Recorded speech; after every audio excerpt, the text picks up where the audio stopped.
that one, and do I have both? Or do I have just that one? It's been a while now. Usually I remember this easily. I'll leave it at that one. If no one can hear us out there, well, I'll know why. So, Paul's out with his today's scientist.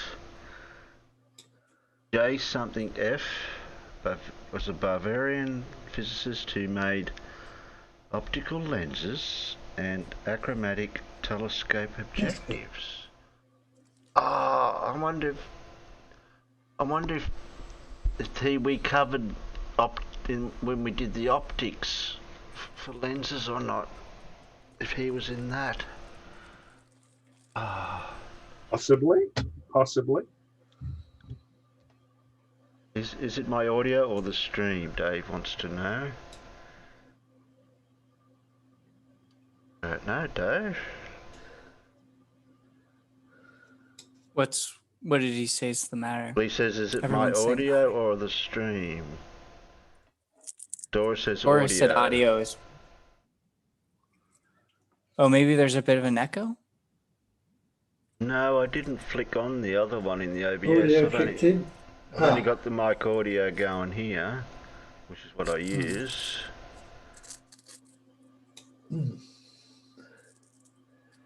But desktop audio, that's for the videos, I think.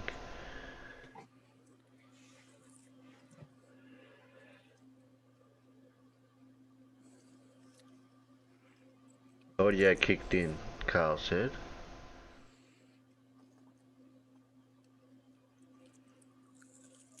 Got a couple of guesses from we've got an Elmig guess.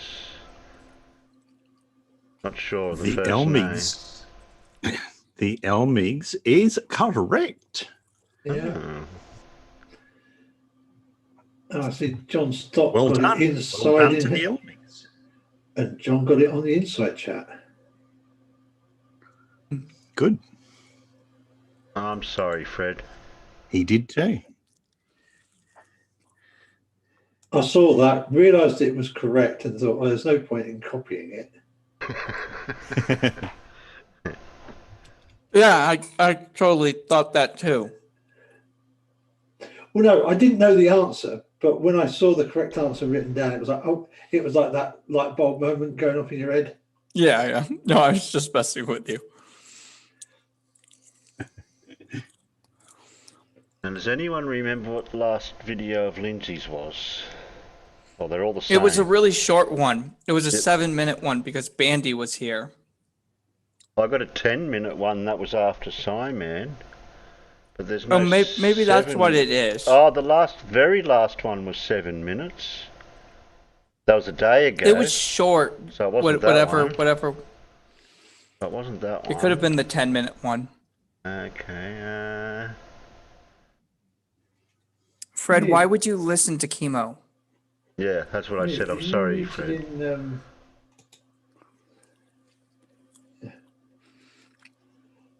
Look, I don't see any sympathy for bad life decisions. Oh, that narrows because it it down, does. Dora. Dora's helping us narrow down the video. Oh, yeah. So that doesn't help. Does not help. Well, can you bring them up on the internal chat? Yeah. Yeah, that's a 10-minute one there. Will they not get? And then we up. Oh, they're not going to No, see. it wasn't. They're not seeing It wasn't a one to Simon Dan. Yeah, that was down here. That's that one. Yeah, well, that's a second lesson to Simon Dan. So we didn't watch that one last week. Look, there seems to be some missing. Yeah. Because we've got 3 weeks ago, and then we got 3 days ago. Oh. Yeah. Okay. How does that? I've got it in videos. I think he might have pulled. I think he might have pulled down a few of his.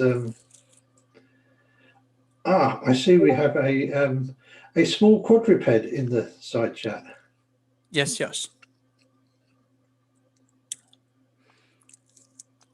can't watch a Lindsay without a container. Okay, Omix.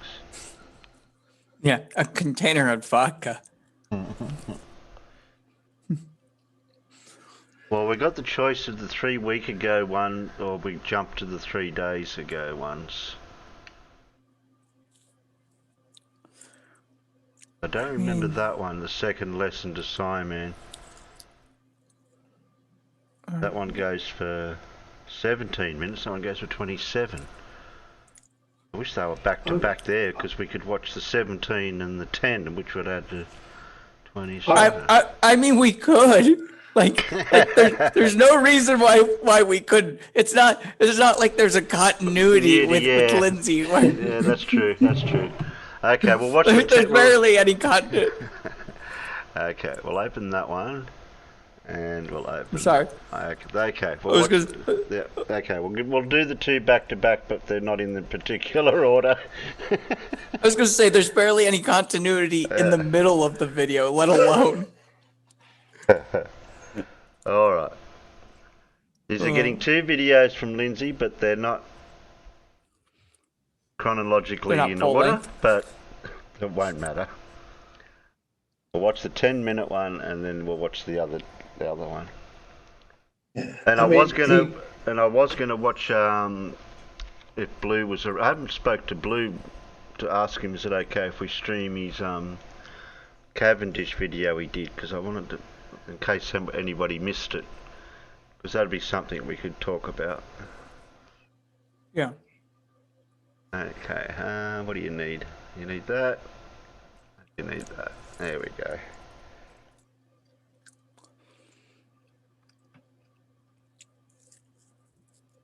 Explains everything. Explains the whole model. Today is the second lesson for Simon Dan and his followers. A science lesson. And it explains how the flat earth works. The last lesson to Red's flat is he does have a model. Showing him how the southern That's sky true. moves He around does the have a northern model. sky. It doesn't Here's work, a flat but he earth. has one. Northern rotation. Out here we have a southern hemisphere rotation. And it turns all the way around the northern rotation over 24 hours. What is turning the whole system is the centre Earth vortex that we do not see. That rotation is seen How do you turning know the it's there, stars at Lindsay? night above the north. Because there's a Polaris. As it's turning, it's reflected out here at night and seen turning in the southern sky. But because it's from a different perspective, it's a different set of stars to what we see up here. That's a better explanation And we than showed most this in the flat last earthers. video turning like this. We have to realise I that this think is I speak everywhere for personal times. because it's a projection of a circle, a circular motion in here. It's stars are everywhere out here, projected out here. But you will see your I southern think I'm starting rotation to watch too much wherever you Lindsay. stand It's in starting to make north-south because sense. you're in line with north and south. That's your rotation. If you're standing here, you'll see your rotation there. All the way around. You'll see the same stars as everyone else, except they'll be in a slightly different rotation. What's happening here is they're being brought together because this is what happens. They swing into the tropics, pass down through the earth. It's the magnetic field. Swings out of the south, passes down to the earth at the He's tropics. repeating himself. We High know about pressure all this. being pulled down by low pressure. Low pressure's rising, high pressure's being pulled down. This is how the system's working. What? They're being pulled together. I'm going to show you how that works, Dan. Simon Dan. We have a southern field and we have a He northern likes field. stroking those Guys, balls. going to bring the plates out now. That's Dan. Oh no! Oh, not- real boobs! Look how they're converging Give him a squeeze, Lindsay. as they turn. They Well, turn the way he together, grabbed those him with lines 2 are all hands, and converging. he went twisting left and right with his All of the hands. tropics. See how that He's now works, got Dan? 3D boobs on a white Like platform, that. on a whiteboard. That's how it works. I was waiting for him to drop one. It's the convergence point at the tropics. That's what this gap is in the night sky we see. Up there above the equator, Dan. Do we see a gap? You you don't Where's believe the me, go to this side. Look at that. Toroidal field, solar, magnetic, all there in the solar winds. What's this? Yeah. The intertropical convergence zone. Convergent zone. Or ITCZ. In the region that circles the Earth. Circles the Earth. Near the equator, where the trade winds of the north and the southern hemispheres come together. The intense sun and warm water of the equator heats the air in the ITCZ, raising its humidity and making it buoyant. That's what happens, Simon and Dan. See, the high pressure comes down and raises up the low pressure. That's the push and the pull, drawing the field down to the earth. The magnetic field is the high pressure. Positive equals high pressure, north and south. Yeah. Low pressure. Could you just stop a second, Terry? I'm pretty sure he just said the humidity makes it more buoyant, but raising the humidity decreases the density of the air. Yes. That's what it does. Yeah. Yeah. Lindsay, like most flat earthers, has the common misconception that moist air is denser. But Yeah. that's not true. Yeah, I thought that was correct because it's got to replace some of the nitrogen and oxygen in the air, and O2 has more molecular mass than H2O. Yeah. And so does N2. Yep.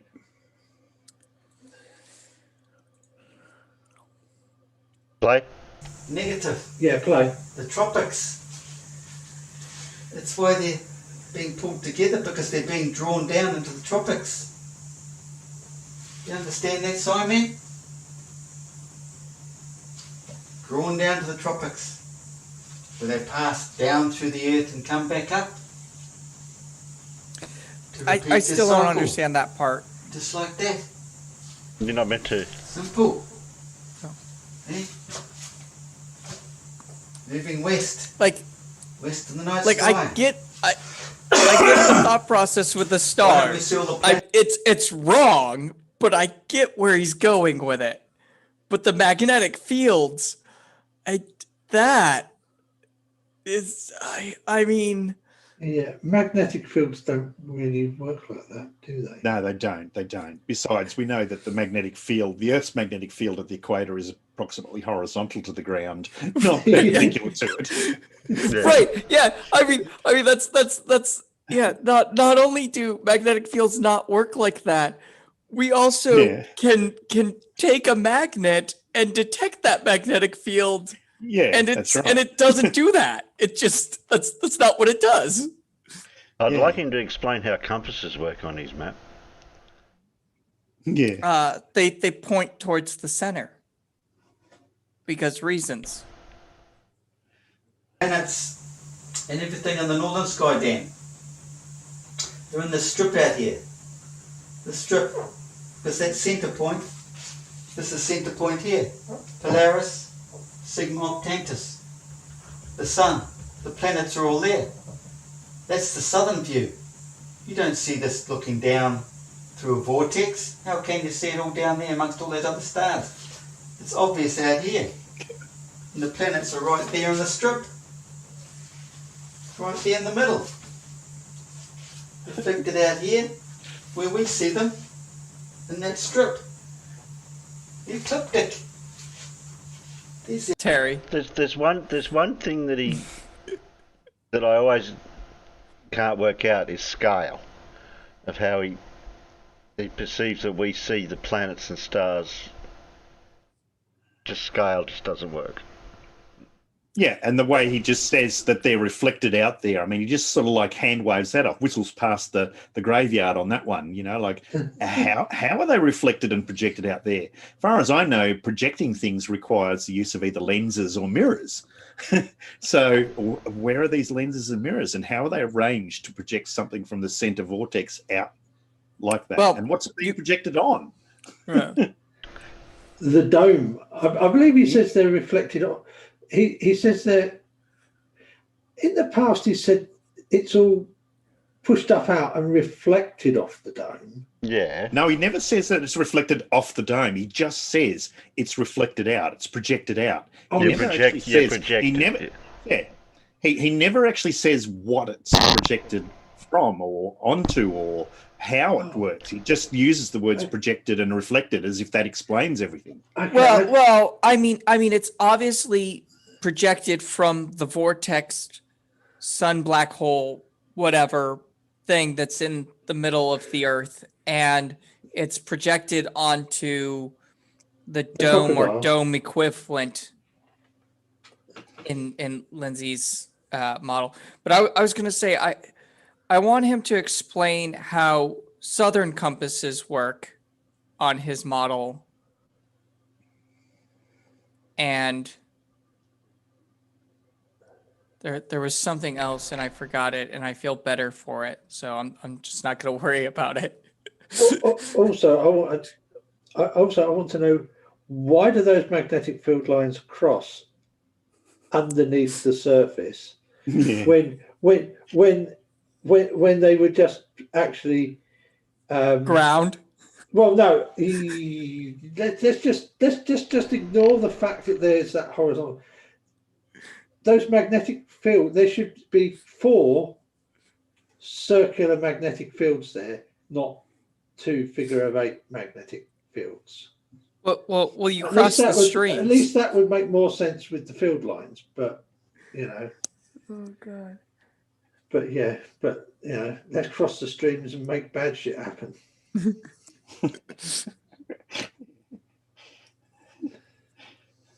What's that, bad shit or bat shit? Some bad bat shit. Yeah.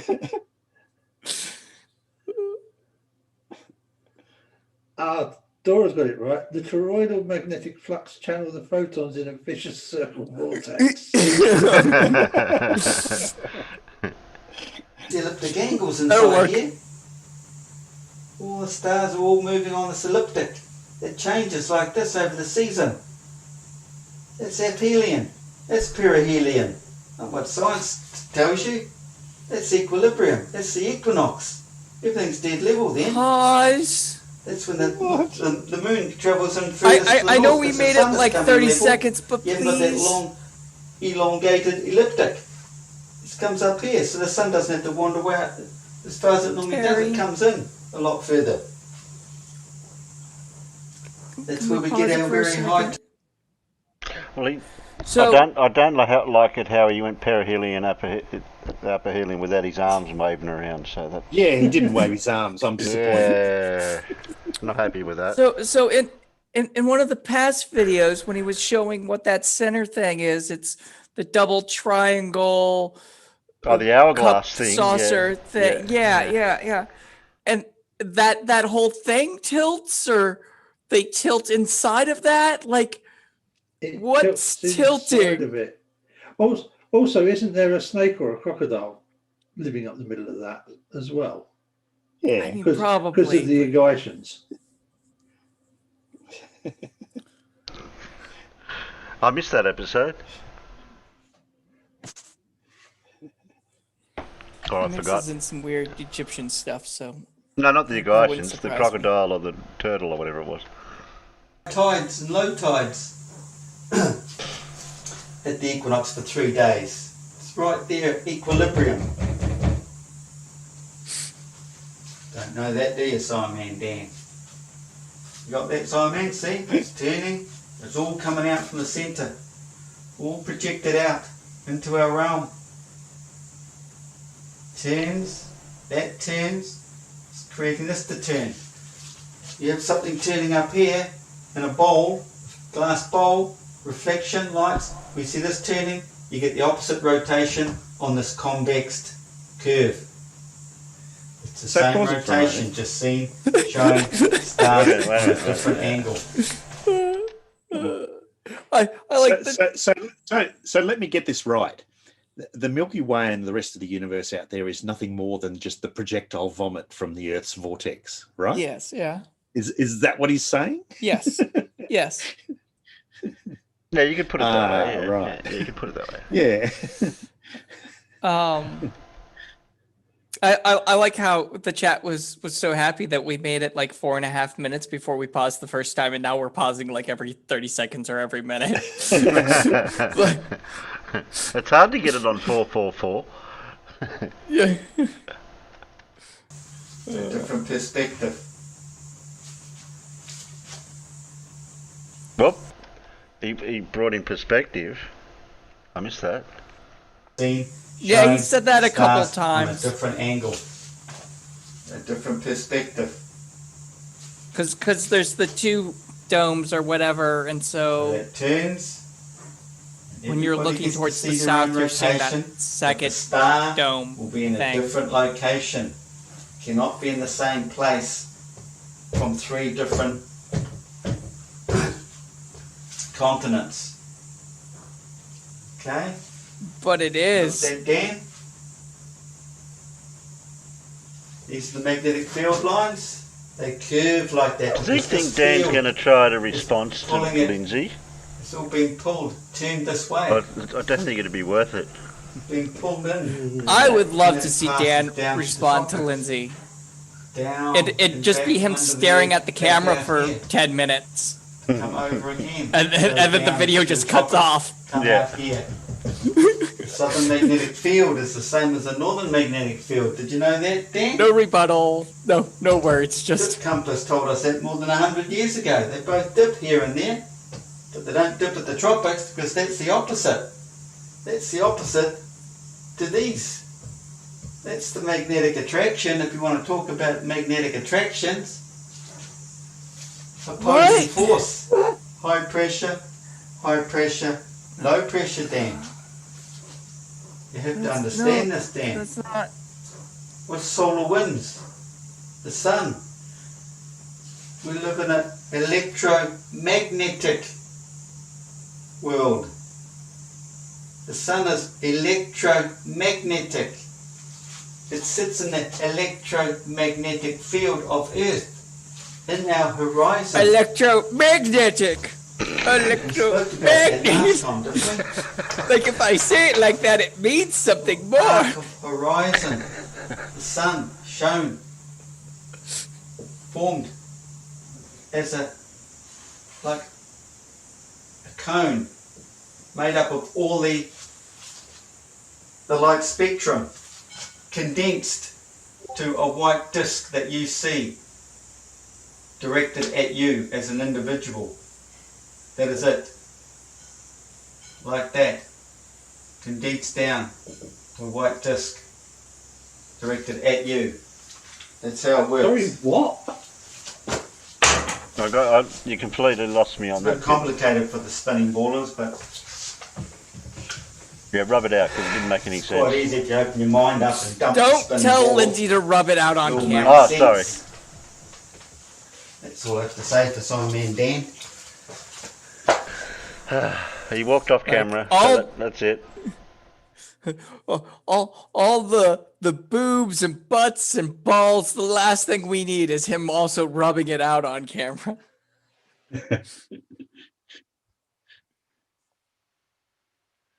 Poor Do, Lindsay. do you just want to jump straight into the next one? Oh, might as Oh, well. We're in the deep end, so I might as well drown all the way. Yeah, right. Let's get it over That with. last bit, I have no idea what the hell he was on about there. No. I can always rewind it. No, I don't think that's possible. No, I don't. So, Welcome correction, to my I channel. don't want to know. I'm about to show you within 27 minutes how the whole universe works.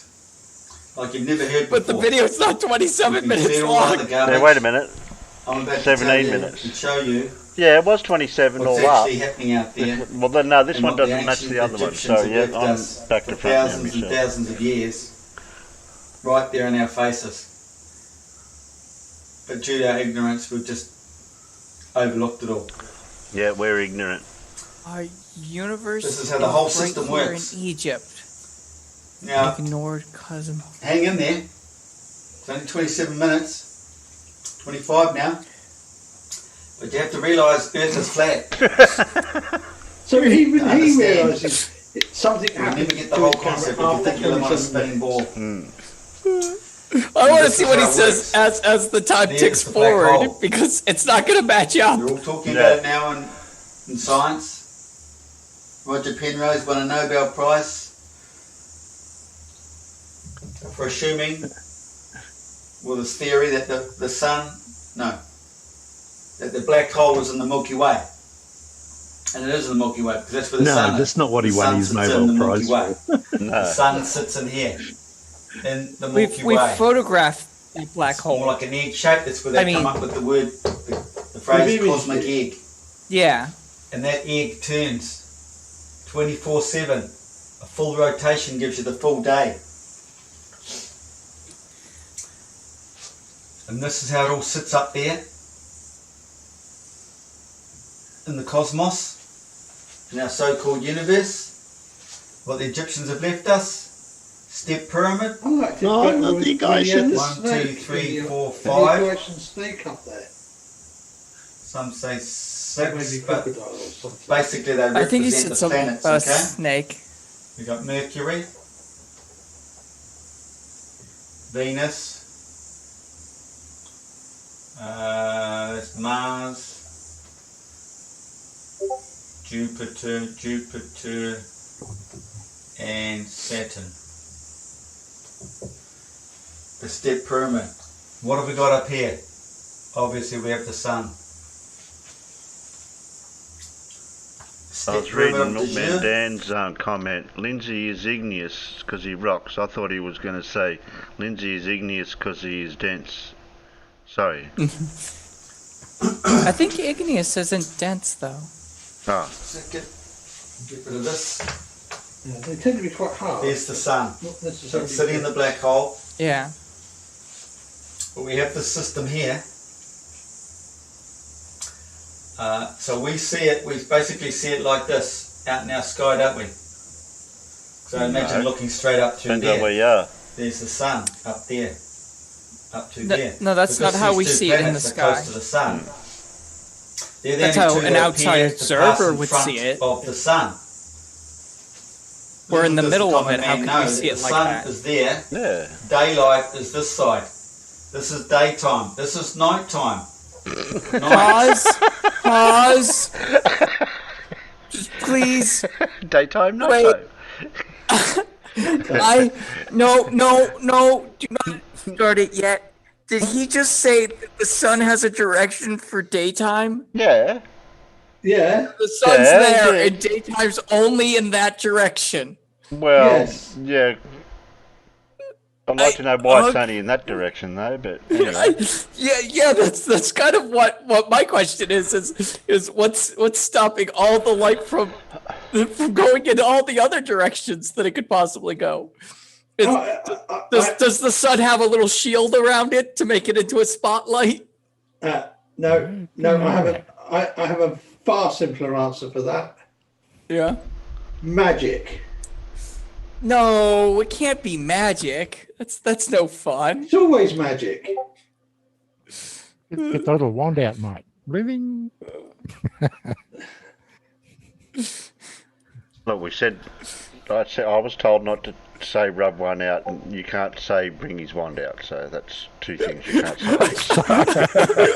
Night, day. Mercury and Venus are Magic passing shape-shifting shape. in front of the sun out here shape. during the day. Okay? That's how it works. Now we have this other I pyramid. don't think it See, does, this Lindsay. This pyramid No. also Carl, represents no, the we're not wasting Torah. Queen songs on Lindsay. The flat base represents the moon pyramid. It represents all the planets and the moon because it's It's magnetic. Magnetism, electron. Okay? What? It's the furthest north of the three A pyramids. magnetic electron. That's another Just roll deep it back meaning. so I can But hear that again. Yeah, he said magnetic electron. I thought we weren't allowed to rewind. Yeah, I thought we weren't allowed to. electron. Right. Okay? So there. It's the furthest north of the three pyramids. That's another deep what? meaning. But then we have the other pyramid. This is Khufu. Oh, Okay? he's talking Khufu about the Great Pyramid. Pyramids again. Then we have Khafre. But Khafre has the sun in it. Doesn't it? Oh, no, here we. No, it doesn't. We're bringing in the two Because the triangles sun- now. Is electrical. It's been created by the two forces.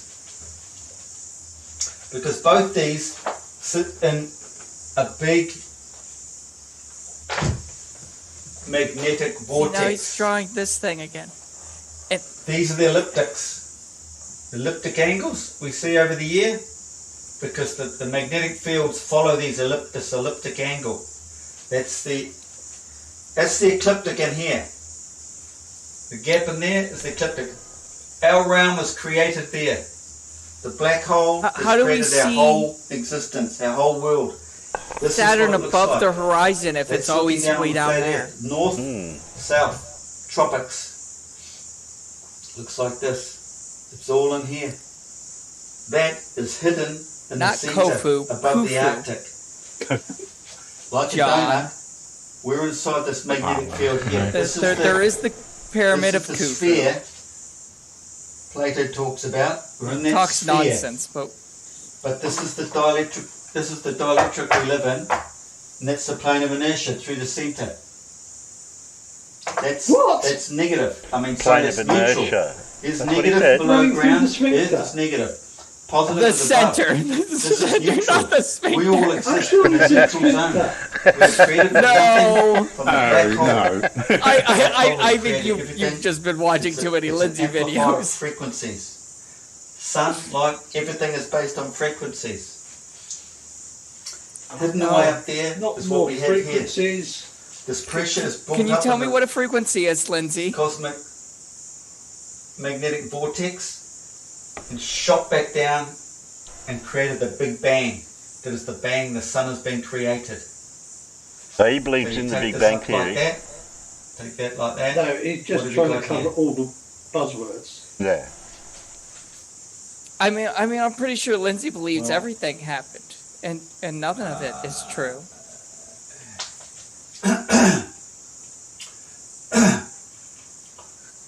That's the triangle anyway. And I just wish he'd also come and talk to us. It would be so good. cross. Here's the cross, cosmic cross. There's one way of looking Or at it. Swordsman's getting pretty popular. Another way Maybe of we looking can get at him it is over this, there. the cosmic cross. It's in Plato. The sun's in here. There's your pyramid. There's the other pyramid. Getting messy again. It's the cosmic cross. He's even drawn it in the Timaeus. It's created there. Cosmic The cross. cross. Oh, That's equilibrium. That's the whole story of Jesus Christ, actually, on the cross. With his Oh, arms God. out. Is represented here. That's equal. At the equinox.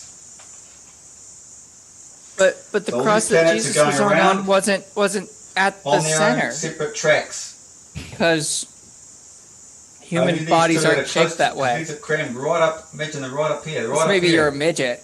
The planets. But this is an exploded view. But it sits I like suppose this. you could sort of It's all stretch sitting there the in Cairo arms and for legs you. out and get Nobody's clicked. Khafre. Well, I meant the arms are kind of high up on it. Yeah, I mean, you put the arms out diagonally, the legs That out represents diagonally, the and sun. just sort of. And it Chop up the also trunk a is little bit. connected with the Egyptian Sphinx. Oh, They both go together. well, wasn't Because they Peter both represent done on a divine time the and X-size cross instead man's of? history. I think that's how that myth goes. And that was when One of them was. I forget which disciple. One of them was done upside down, weren't they? pyramid, Yeah. the top of this Khafre pyramid, lines up across the top of the Sphinx head, straight between Leo and Stinks Virgo. about. On the 21st day of August. What did we get on that day? Back in 2017. A full solar eclipse. My birthday. Egyptologists, historians will all be connecting this with the equinox. It's not the equinox. It's before just stop the a second, equinox. please, Terry. But It's the but solar August isn't eclipse. the equinox. The There's also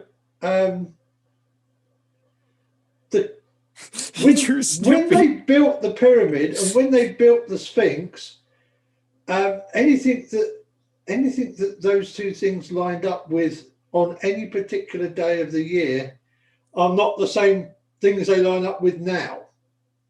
Unless it was the sun. And Jesus wasn't around at that time either for the cross. That's a few thousand years off there. Even the sun will be out just a little bit because there is some wibble in there.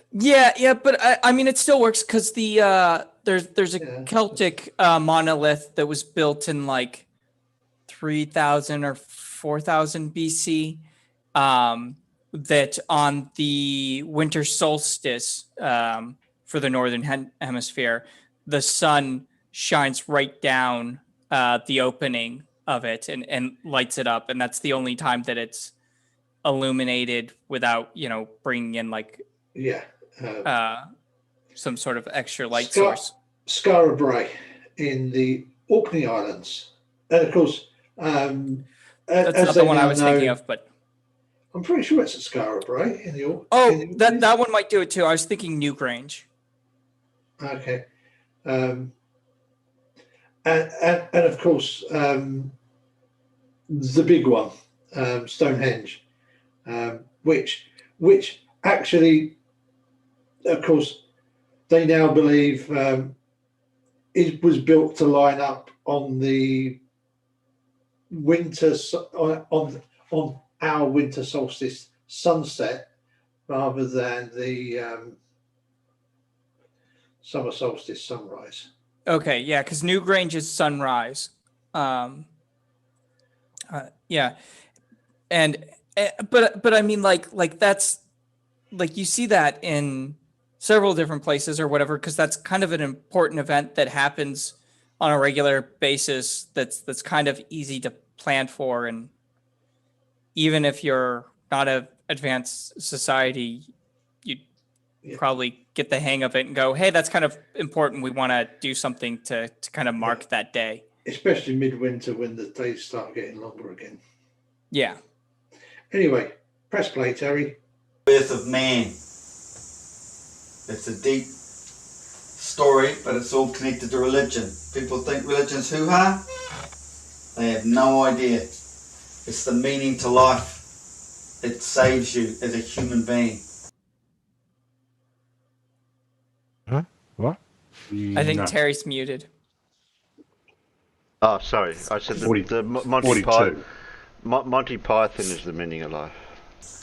Oh, I watched that the other day. Eternal Yeah, life. that was great. So there you have it. The major magnetic field. We have the planets around the sun and the black hole. We have the background stars out here, winding their way up in this field out here. I know what's getting wound up. And this is how it works over here. It comes out. This field flows up. There's the high pressure from the ice. It's in the Arctic. Flows up, goes to the tropics. Passes down to the Earth negative, and then up at the tropics. It Question. becomes high pressure. These are high pressure zones. Antarctica. Question for anybody on and the Arctic panel are high pressure zones. or in the chat. Ice creates high pressure. I thought cold air sank. Well, I suppose, Mute Donkey, if you had 2 miles of ice on top of you, it'd be under a bit of pressure. Well, yeah, no, that's. I guess that's fair. But that pressure then rises because of the ice somehow. I thought low pressure creates ice. That's where you get, ice in the high level clouds. The low pressure. Because low pressure is created by cold air and high pressure is created by hot air, right? Or do I have that backwards? No, you're right there, mate. Okay. It's been a while since I've done meteorology, so I just wanted to double check. So, but he's saying that the ice creates a high pressure that pushes the magnetic field up somehow. Go ahead and play. And they're attracted to the tropics. You've been fooled all your life thinking that the magnetic field comes out of the bottom of the spinning ball Earth and then at the top, utter garbage, 100% rubbish. It all travels to the lowest pressure medium, and the lowest pressure medium is in the tropics. Rushes to the tropics, and what comes up the tropics is the low pressure. It's got nowhere to come this way. But I thought this was supposed to be the magnet flux. Yeah. Imagine a donut, and What there's does the magnet flux centre, make wind? the crunch point. It all gets pulled back into there. Because all this energy gets pulled back into here, it creates the sun. Bang. All life is created here. This is the cosmic tree. But hang on, how can it get pulled back in there with the flux lines are going the other way? And it's all coming out the top. I thought it all got sucked underneath and pushed up in the middle. So do we come from the center? If all life comes from there? The tree, do not eat from the tree. I'm in done the centre of giving the garden. this It's real the centre of physics. the garden. I'm ready to dive into this fake So world. what happens out here, you get in the tropics, That's the real questions. you don't see it of course, shoots back in here. Do This is the storks attraction. deliver babies in This is this the opposites universe? attract. There is no north to south garbage.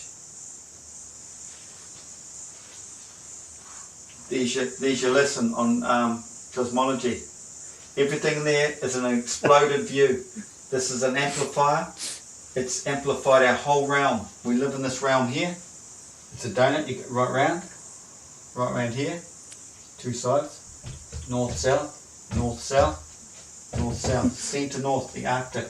You spin me right. Our whole realm out here is created from this little black hole in here. We do not see. We can't get to this area. It's the place of inaccessibility. No one has ever been there, despite what they'll tell you about the Arctic. No one has ever been to the centre. Yeah, but he's been there, of We course. can't get there That's because why we're he knows stepping all about it. outside our magnetic field, which contains us. We're all contained in a magnetic field. It's like a magnetic field we know of, but inverted. Hang on, we're not charged Yeah. particles. Magnetic field can't contain me. I No magnetic field can contain me. I figured out my other question. I want him to explain the difference between the geographic North Pole and the magnetic North Pole. So, I mean, sometimes I do get a little charged, so maybe it can slow me down a little bit. Maybe if I rub my feet on the carpet enough beforehand. The Elmix.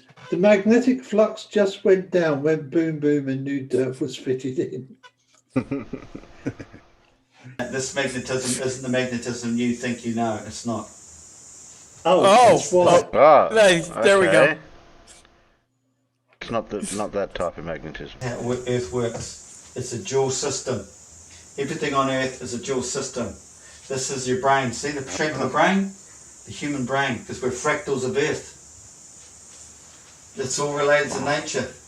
You can't deny it. What did he say? Fractals of Earth? Yeah, he finally discovered the word fractal. Okay.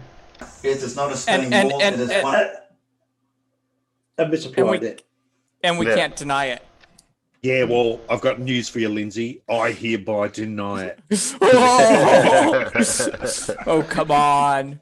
You like Lindsay's flat earth and you can't lie. So poor old Milkman's dad, apparently having his mind chakra activated by this hurt. I know he's practically wrong. That's about all I can say. 100% No, he's practically rubbish. not even wrong. Pure lies, imagination. The stars. You would know all about the southern- imagination there, this is Lindsay. the southern sky. Yeah, he's That got plenty of that. revolves around the northern sky over a whole night. It just turns all the way around, and pick any star, it'll end up back where it started. That's the way the rotation goes. Well, That's what happens. The southern sky rotates around the northern sky. They both That roll doesn't together prove as they're anything. turning, but that does not move off its spot. It turns around Polaris. There's the Sigma Octantis out here. Turns all the way. And we all have our own horizon. We all have our own perspective, because we're between north and south. You'll always get your southern rotation wherever you are, Lindsay has his own because it's from in perspective. here. That's for sure. It's all reflected out. The side reflected out. It's the sun is Sigma Octantis. The sun is Polaris. It's one night sky view up here. It's another night sky view out there. And it's different because you've got a concaved sky. Concaved, which brings the image to a central point, which helps the rotation around a central point. That's what concave. Wait, He's saying the central point's where? It's not even... I don't think you see the central point that high up from the South Pole. Not from where I am, anyway. Glass does. Science does not know all this. They're ignorant of it. They're probably clicking on now because we've had enough videos put out now. There's the tropics around there. The magnetic fields come out of the south, they come out of the north, and they both go to the tropics, where they pass down through the earth and spiral off negative to come back up. wait, both the That's tropics are feeding back up into at the here, equator? and that's feeding There back are down no into such here. thing as negative Just, magnetic. yeah, Yeah, just it's a pause there for a moment, please. I mean, it's just so wrong on so many levels here. I mean, for a start, the magnetic fields can't be coming both out of the south and out of the north. I mean, by definition, magnetic fields come out of the north and into the south. And they don't have charges. You don't have positive and negative magnetic fields. Yeah, they do not have polarity in that sense. Yeah. So hitting each other, They have direction. bang, creating a spark, the voltage across the circuit. That's magnetic induction. The magnetic field contains the electrical circuit, the sun. And this is like an induction Oh, motor. that's news to me. Here's the rotor, here's the stator. Tesla knew about this 100 years ago, more than 100 years ago. Seafarers knew about this flat earth hundreds of years ago, because they knew the dip compass dipped down here, dipped down there, and it dipped down in the north. They're both exactly the same, and they're equal.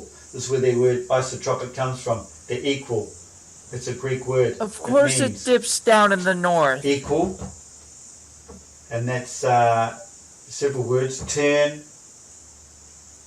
roll, and something else, because they're equal. Yeah. It's equal to that. Obviously the ice is different to this ice because there's a bigger field out here, and that's on land. This is only on water, but it's a smaller area here, so it has to be slightly different, doesn't it?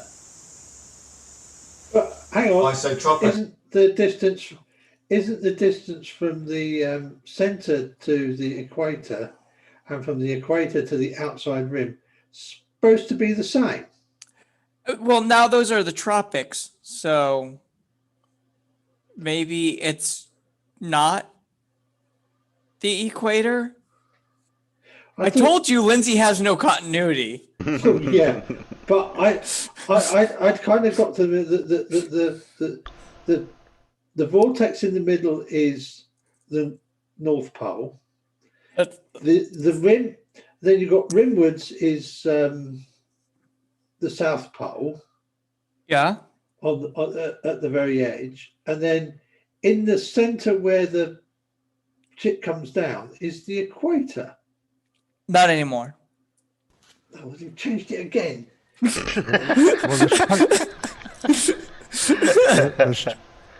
supposed to be 3 lines of tropics. So you've got the northern tropics and the southern tropics. Yeah, the Cancer and Capricorn. Yeah. Two tropic lines and then the equator. Yeah. I kind of thought. I kind of thought all the downness was supposed to happen between those two tropic lines centered on the equator, but you would think, but I'm sure he said that in the past, but yeah, he definitely has. But what he has said in the past doesn't matter because he definitely isn't saying it now.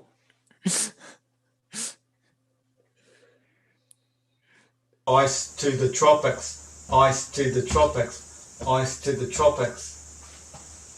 Ice to the tropics, ice to the tropics. Drop the beat, Lindsay. Has misunderstood the whole thing.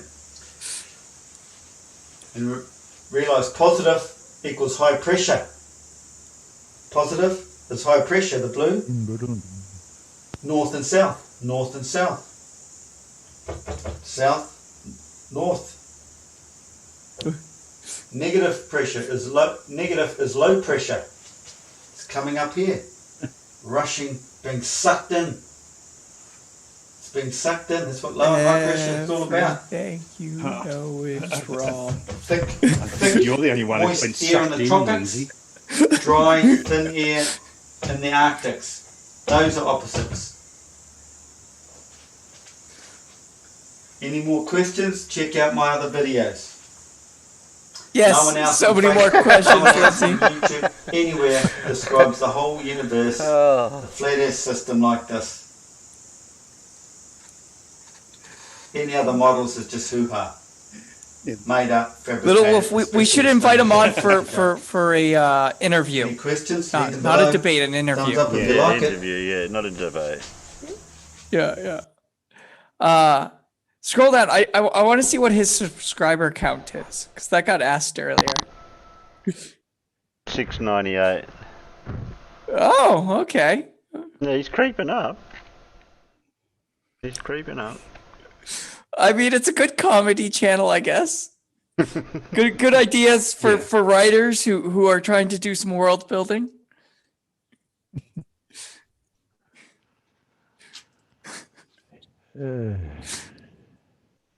How not to? Yeah. What was Lindsay's profession? Not a camera operator. Oh, fire siren's just gone off here. Oh no. Well, the ice in your Dr. Pepper makes a low pressure field that pushes the Dr. Pepper out of the glass, obviously. That's how that works. They're probably talking about vanilla ice, ice baby ice. Oh, maybe that's how that works. Under pressure? Oh wait, that wasn't him.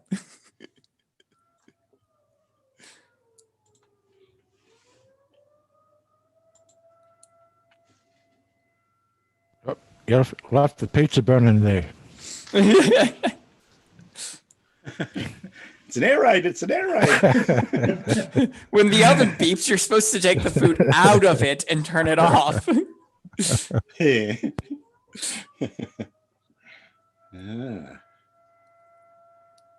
Jeez, it's not just a test because they always test it at 7:30. So, did somebody sit on the button by accident? I was gonna say, is it 7:30 and you just forgot what time it is? No, it's way past that. Oh, okay. Ah. Whose video is this that we're watching?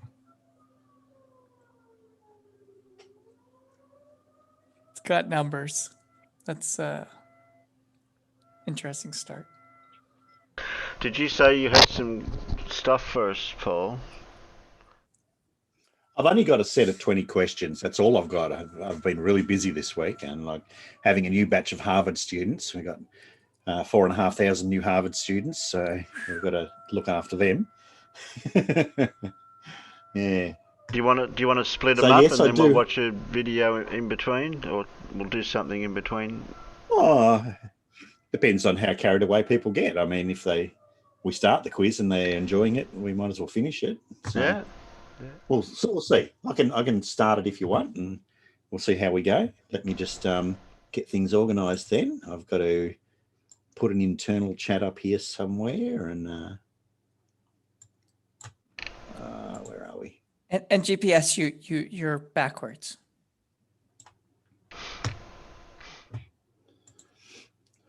Oh, yeah, backwards. How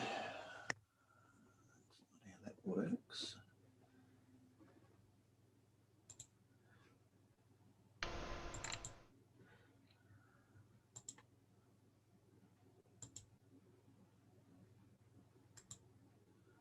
Where did that go? Over there. Here we go.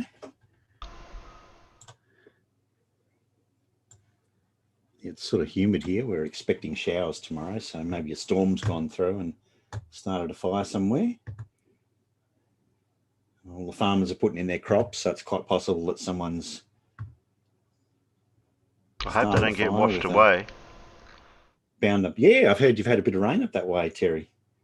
Not too bad down here, but everywhere else up north's it's coming this way. They're worried about the big dams up here flooding the major Nepean rivers and all that. Yeah, damn dams. I mean, right. Where are we now? Oh, Where can I get some damn bait?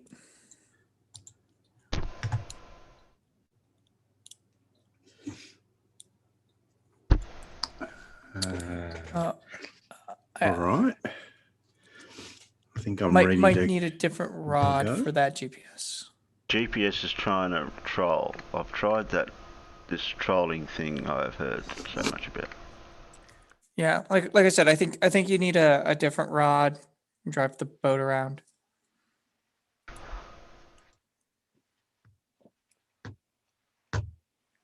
All right, here we go. I have a quiz for you.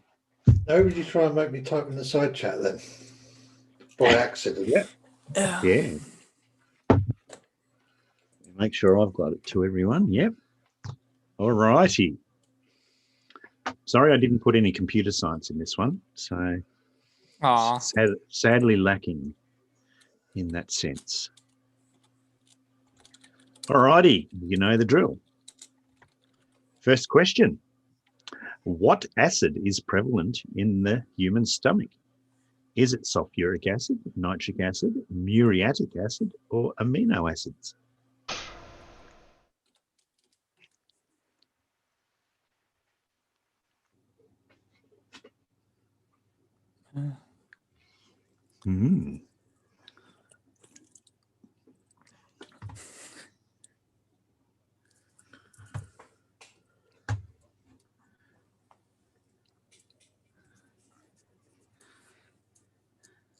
We have one correct answer so far.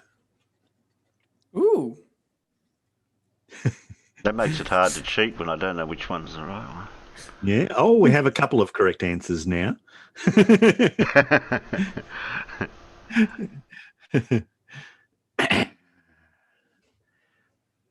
that clue will help you a real lot unless you know what the names of these acids are.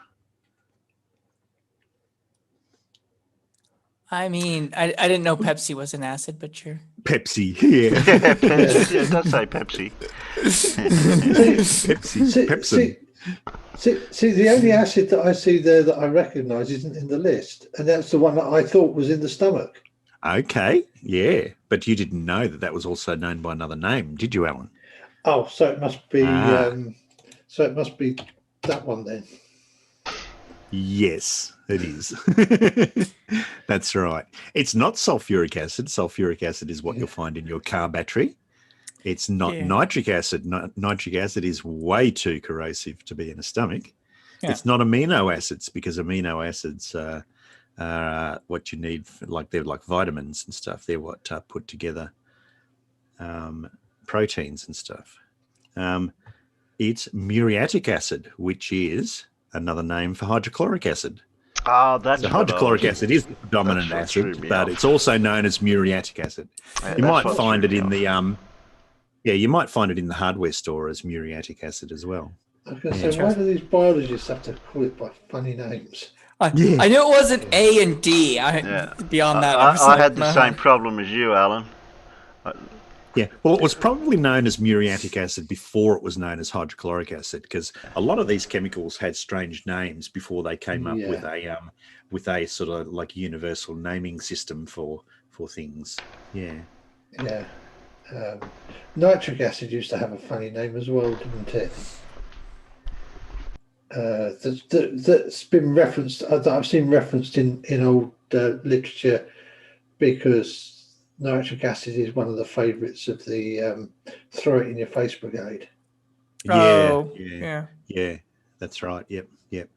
Yeah, I know nitric acid. You've got to be careful. It's usually stored in plastic bottles because it can actually dissolve glass. So if you got it in those glass bottles with the ground glass stoppers, it can actually fuse them together. So yeah, interesting. Because it's nitric acid they use for acid etching glass. Yeah. Okay, that makes sense. Yeah. Okay. Question 2, which looks like I forgot to put the animations on that. So there you go. You've already got the answer for question 2. Damn it. Whoops. We'll go past that one. Is it 4? Yeah. All right. Question 3. The tendency of a plant to grow towards light is called what? Is it called photosynthesis, photoinduction, phototropism, or photolysis? So you've got plants' tendency to grow towards the sun. Bonus points for anyone who knows the name of the chemical that makes the plants go towards the sun.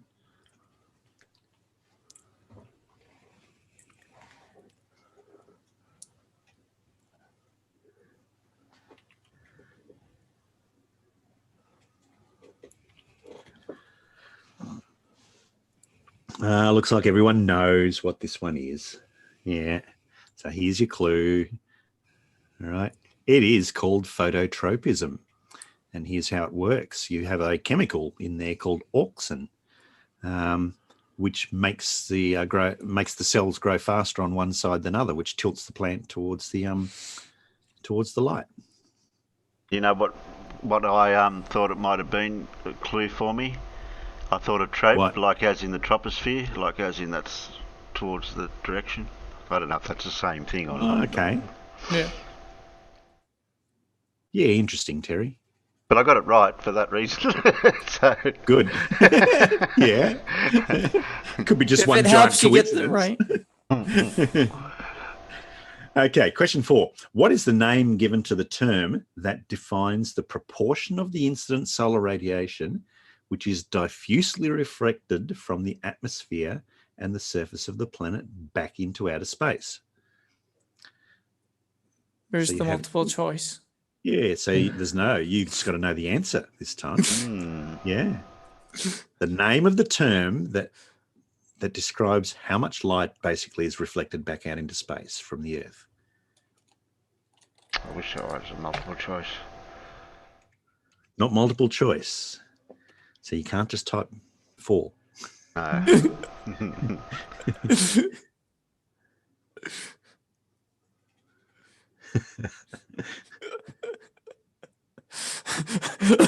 Fred. Although I think I spelled it wrong. No, you didn't spell it wrong at all, Alan. Oh, You okay. 100% correct. And we have Dave Cannabis in the chat with it too. The correct answer is the albedo. Yeah. Okay. And here's the albedo of different materials. Nothing to do with the Earth here, but different materials have a different albedo, and that's the percentage of light, basically, in decimal form that is reflected back from the material. Albedo. Right, question 5. How many neutrons are present in the nucleus of an element with an atomic weight of 119 and an atomic number of 50? No, I couldn't even hazard a guess on this one. I reckon you could, Terry.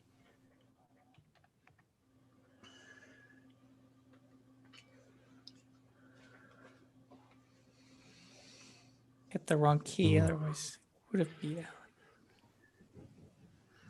Carl, come on, think more about it, Carl. It's asking how many neutrons, Carl, not how many protons.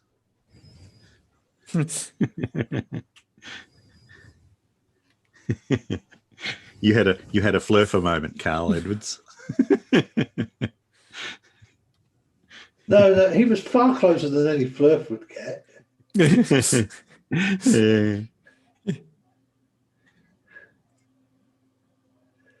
Yeah, we've got some correct answers there. So here's a typical chemical symbol with those numbers on it. The atomic number is the number down the bottom there. That's how many protons are in the nucleus.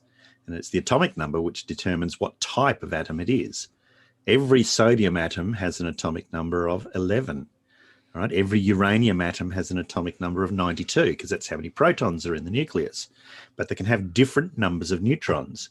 So what they do is they get the mass number by adding up all the shit that's in the nucleus, protons and neutrons.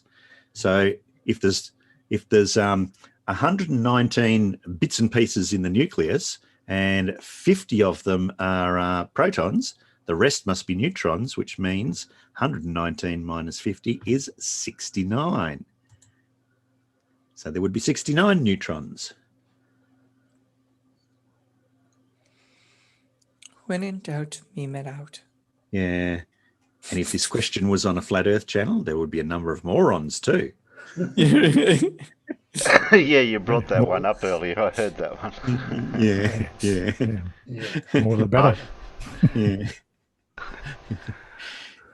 In which form is silicon most frequently found in nature?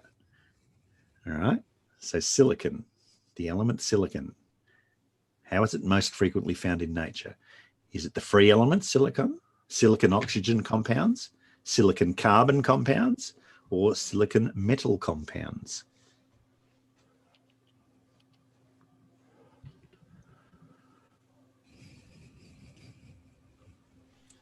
Oh, I know it's one of those. But it has Yeah, to be. it is either A, B, C, or D. C or D, yeah. Well, Exactly. I've narrowed it down more than that. I just That's I've kind got of it a flat Earth between answer. two. Sorry, that was more to myself than. I'm gonna go with that one, but I think it's the other one.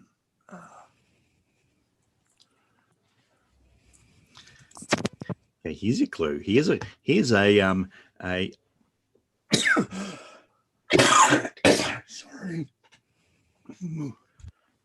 Oh, yeah, I can see the answer there.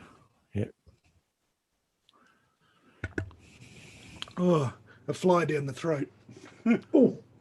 Oh, not good.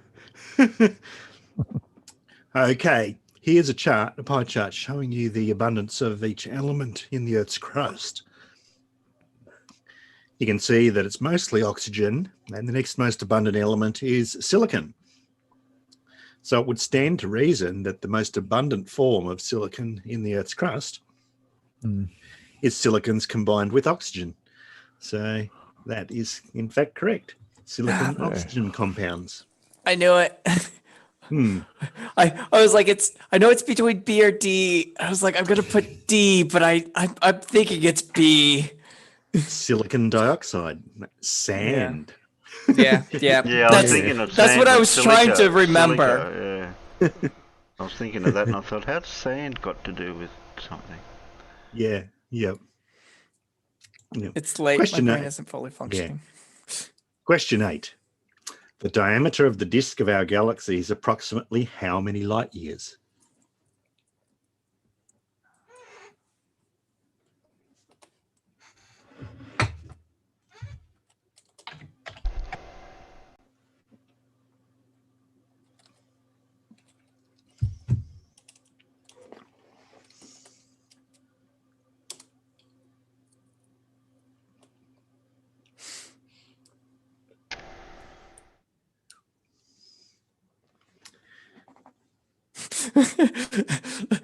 That's a good guess, Terry. More than one. Yeah. It's about 4.5 times that to the nearest star, if I remember correctly. Buzz Lightyear. Buzz Lightyear, yeah. A lot of birds. Yeah. They're boids. The boids. It's 12 parsecs. Shitloads and a half. Parsec is a measure of distance, but it did ask for it in light years. I did, yes, and I asked for the diameter, which means that this diagram, even though it gives you the answer, still does require you to do some very basic mathematics, like how to double something. Damn, I was close. I just left the multiplier off the end. I think I was closest. Yeah. Yeah. Well done, John Stock, for getting around about the right answer. It's around about 100,000 light years. He was the one with the closest one, which was 1,000 light years, even though the actual answer is 100 times bigger than that. For some reason, when it comes to astronomical units, like 90 pops up a lot. Like the Earth is about 93 million or 93 million miles away. The universe is about 93 million light years in diameter. And you're going to live to or about, the observable universe and you're going to live to be about 93 years old. I mean, probably, you know. I figure I'm going to live until I die. So. Yeah. Oh yeah. That's mostly the most common reason for people ending their life is dying. Yeah. Okay, question 9. Peptide bonds are found in what? Carbohydrates, lipids, nucleic acids, or proteins? How's your biology, folks? Terrible. Peptide bonds. Peptide. How much Pepsi would you need before you could notice a tide? Hey? Now. Is a peptide what happens when you mix Tide Pods and Pepsi? Yeah. People, do not drink either one. Don't do it.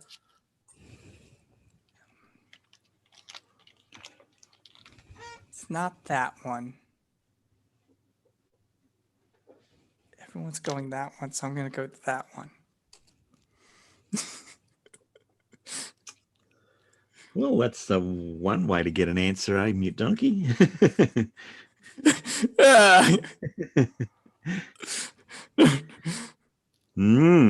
Well, there you go. We already saw Carl Edwards is right onto it. Pepsin breaks down proteins. That might be a big hint, hey? Because pepsin is something that works on peptide bonds.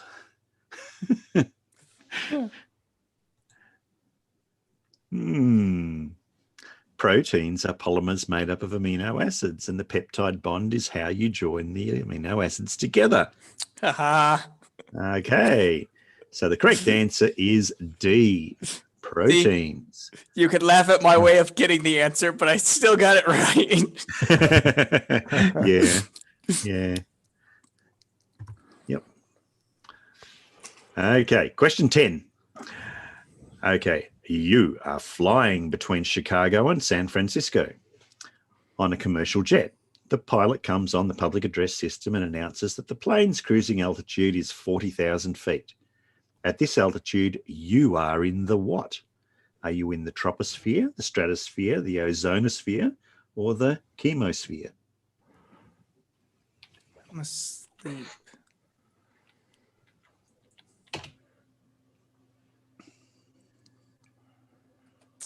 Yeah, I'm with him. No. Whatever.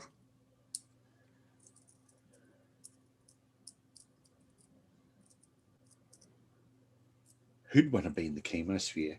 I can imagine a sphere full of chemos. Oh my. No, not that kind of chemosphere. No. You'd be Riley in trouble then. You know that answer is down. Is actually that last answer is actually doubly banned on this channel because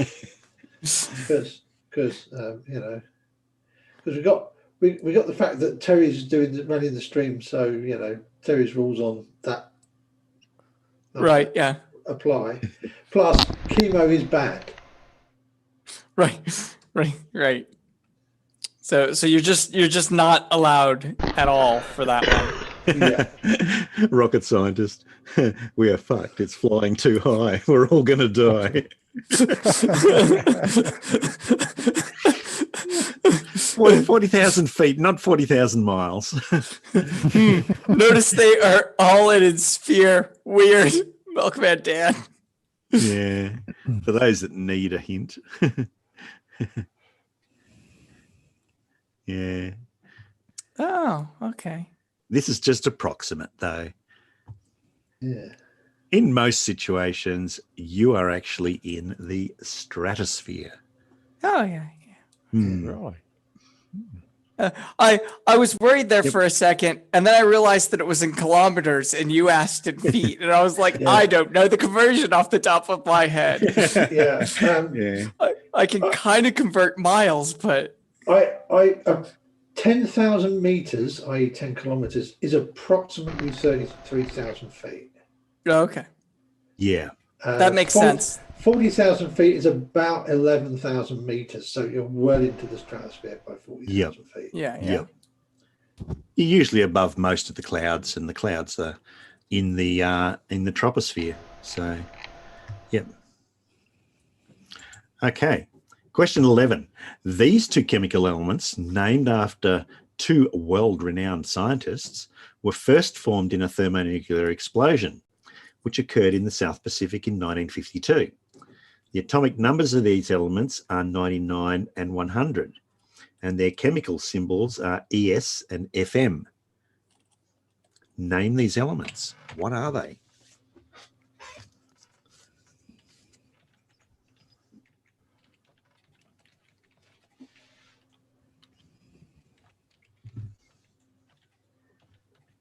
I don't know if I spelled it right. Yeah. No, you didn't spell one of them right, but I know what you mean. Yeah, I was hoping the same. I was like, I forget how to spell their names, and I'm not gonna look it up.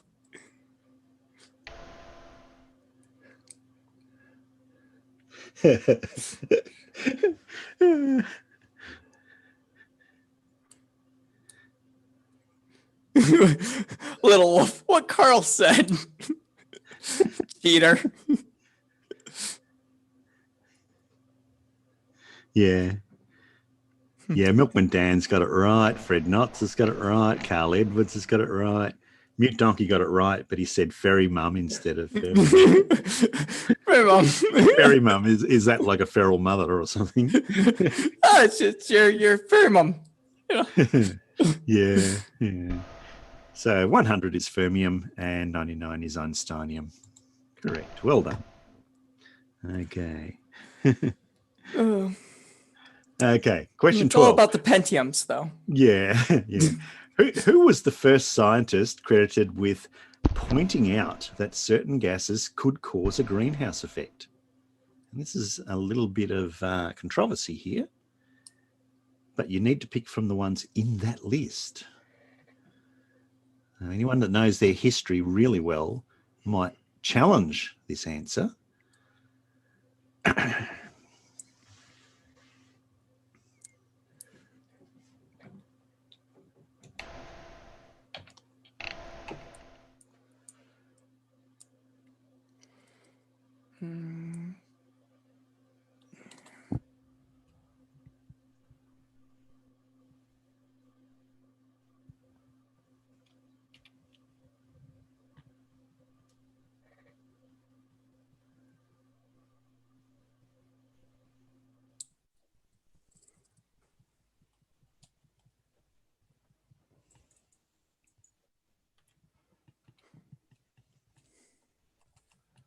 So there you go. The hint sort of gives you the answer. It was, in fact, John Tyndall. But it was first discovered by someone else, Joseph Fourier. But he didn't sort of experiment and verify it. He got the idea, but it was John Tyndall that actually experimented on it and verified it and said, yes, this is a real thing. That the same. Is that the same Fourier that was the mathematician that has the transform named after him? Oh, yeah. Yep. Yeah. Absolutely. All right, question 13. Which of the following elements has the highest first ionization energy? First ionization energy is the energy needed to rip off the first electron from the atom.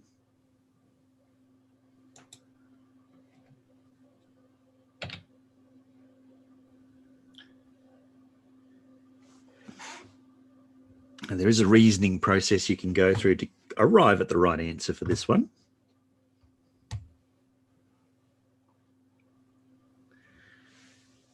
How hard do you think it would be to rip an electron off an atom? And what might affect how hard that might be?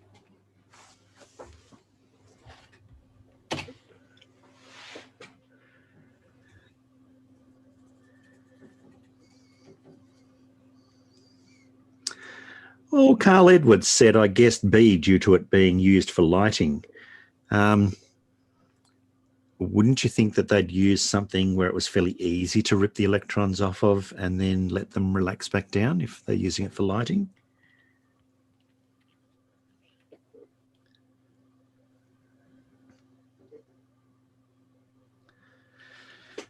Think about it, folks. Neon glows red. If an electron is closer to the nucleus, would it be harder or easier to rip away?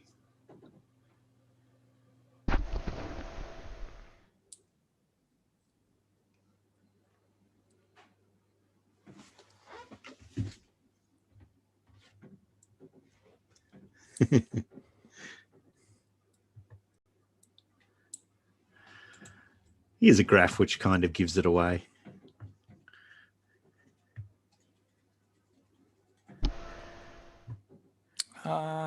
It's a graph that shows the first ionization energy of the atoms as you increase in atomic number, and you'll see that there's some there that have really high spikes on them, and they are typically the noble gases: helium, neon, argon, krypton, xenon.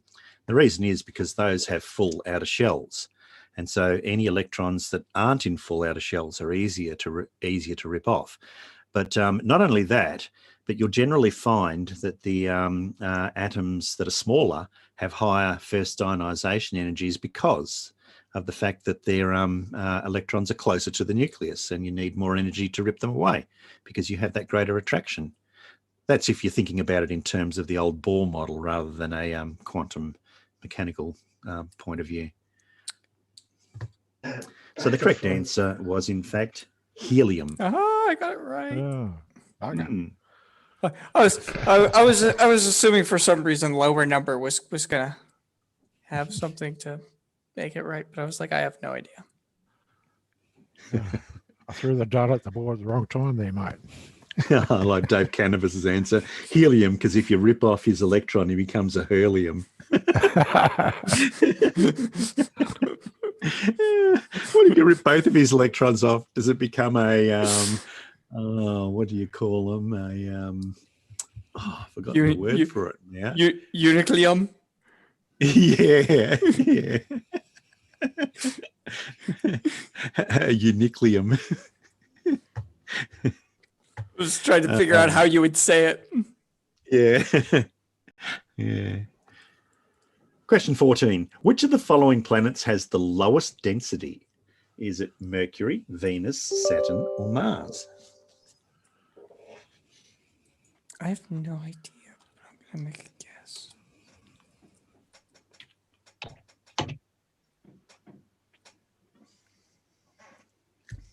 Remember, densities are different than mass. You can have a lot of something, but still be a low density. Well, it's not Earth because we're full of flat earthers. Well, that would make it extremely dense. Right, exactly. Yeah, exactly.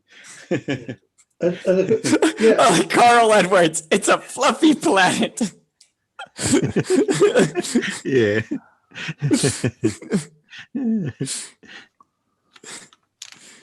I'm drawing you with the helium one, Neuterdium. Yeah. Well, Dave Cannabis right above it, transium. Transium, yeah.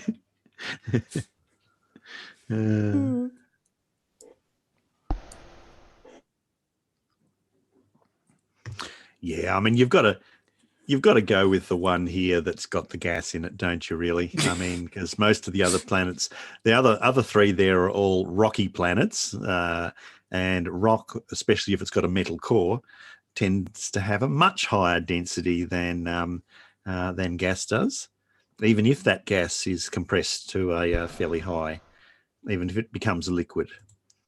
So here's the actual density of most of the planets, and you can see there that Earth is actually the highest density planet of a lot of them. I mean, it makes sense. Yeah. All the flat earthers. And then you've got the gas giants, and then Yep. And Saturn is actually the least dense of the lot. Yeah. It also, Earth is the largest of the solid planets. Yeah. Yep. So it's probably got more of an iron core than the others. The surprising one there is Mercury. Because of how much smaller Mercury is than Earth and Venus. Yeah, well, I'm guessing it's still got a lot of big dense core. Yeah. It's probably almost all core. If it wasn't so damn hot there, it'd be good to mine, hey? Just strip all the rock off the top and you've got a great big lump of metal. Yeah. You've only got just mine on the dark side. Then you just have to worry about the cold. It is tidally locked as well, isn't it? I believe so. It's in a resonant tidal lock. It's a 3-2 resonant tidal lock. It's not okay. It's not the same face, so it does rotate, but Okay, question 15. What is the main purpose of fermentation in cells? Is it production of ATP, hydrolysis of starch, production of alcohol, or burning of hydrogen with oxygen? Depending on how you read this question, there could be 2 correct answers for this. Yeah. Because if you're reading the question as in what is the main purpose of fermentation in prison cells, the answer changes quite substantially. I mean, it doesn't have to be in a prison cell. There are plenty of other types of cells there where you would ferment for that reason. But I think the question means in biological cells. Within the confines of a cell membrane, you know. Then it's probably more my first answer than my second answer.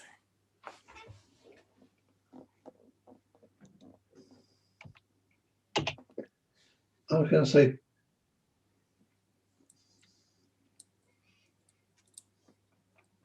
Oh, we've got a Professor Phil Bell here. Howdy, Phil. Phil.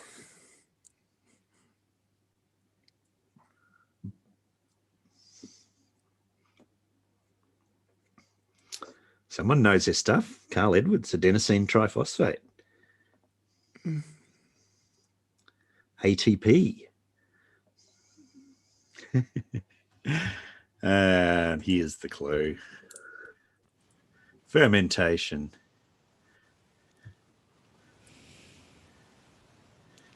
The purpose of fermentation is to release energy with oxygen not needed.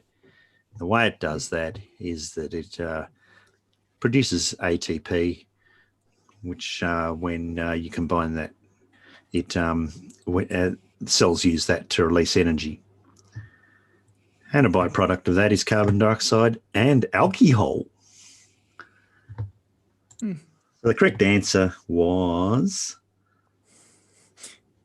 A, the production of ATP.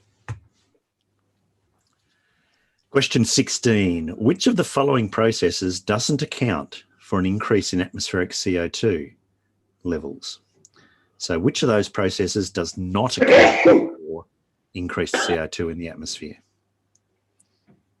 And Dave, ATP is what gives your muscles energy. Yeah, that's right.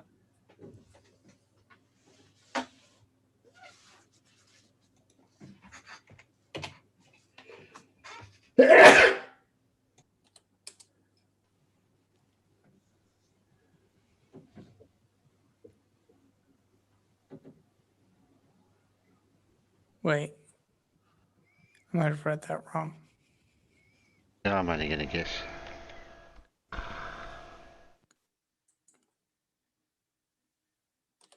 Deforestation, photosynthesis, fossil fuel. Yeah, I'm switching my combustion. answer.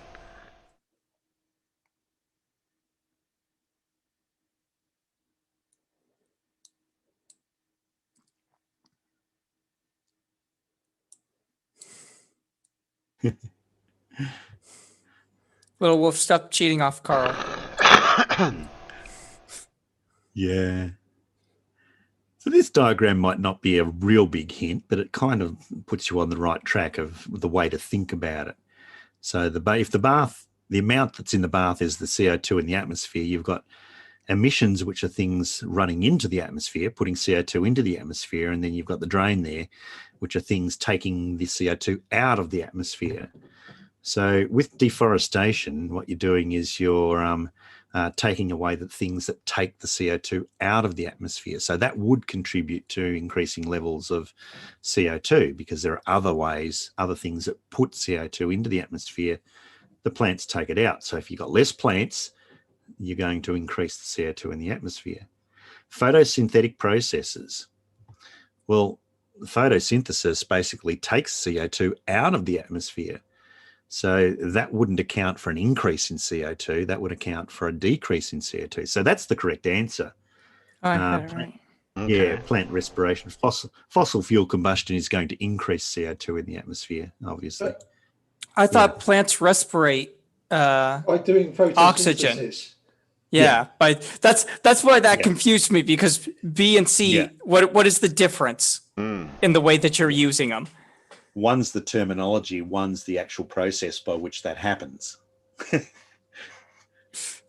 Yeah, but I mean, if the list didn't include photosynthetic processes, plant respiration would be the correct answer. Yeah, because it would that's remove right. CO2.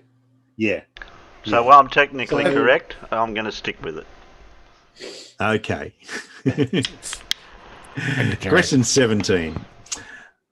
You should know this one. The dark Water is line. not level.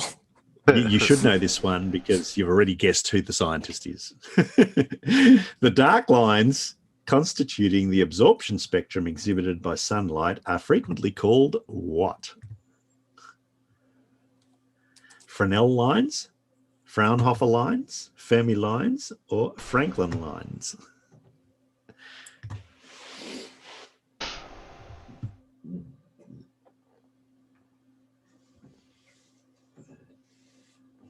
I mean, Like you say, you've already guessed the scientist, and we all picked different scientists. So obviously, we all Yeah. guessed different scientists, Yes, we and can't did. remember which one? or can't remember which scientist we've already.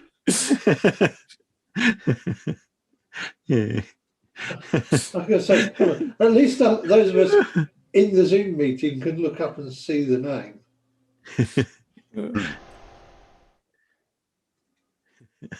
Carl Edwards, I take my first guess back.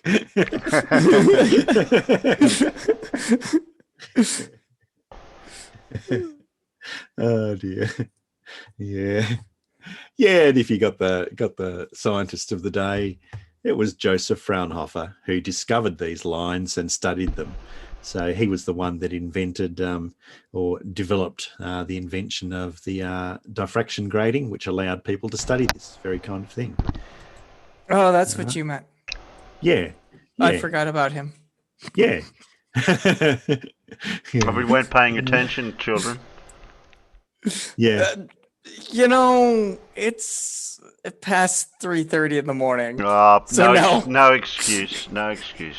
Yeah. I, And the dark lines in the spectrum are caused by the light passing through the gases in the chromosphere of the sun, and those gases absorb certain frequencies of light because of their elemental composition, and so that's how we know what kind of elements are in the sun, because of these Fraunhofer lines.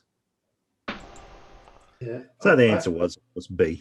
I have to say, Paul, that earlier on I very nearly answered Fresnel. No, Fresnel, commonly mispronounced Fresnel. Yeah, I'm English. Why am I going to pronounce a French name correctly? Yeah, exactly. I'm sorry to any French people or French speakers that we have in the audience, but Yeah. you know, Yeah. Look, if you don't want the letters pronounced, don't put them in your name. Yeah, exactly. That's right. Yeah.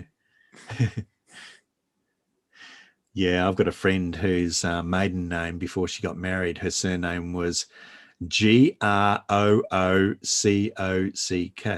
Now, how would you pronounce that? Groocock. Well, yeah, or Growercock. Oh yeah. But apparently it's pronounced Gruco. You know. You're not pronouncing half of it. No. I think Dora's after Worcester. Yeah. But we have a Winchester as well. Oh, Worcestershire All right. sauce. Yeah. Yeah, which Best one is this place though.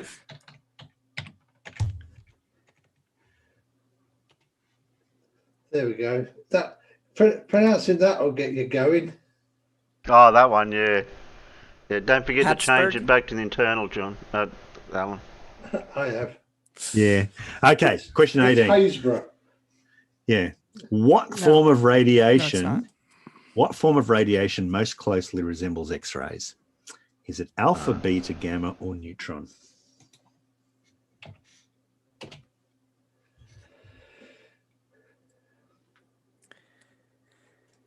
It's Habsburg.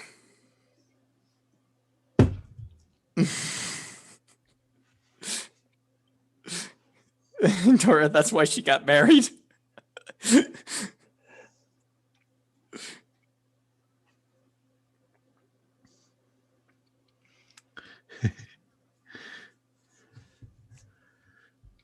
The one that turns you green. One that turns you green. Yeah, Frey.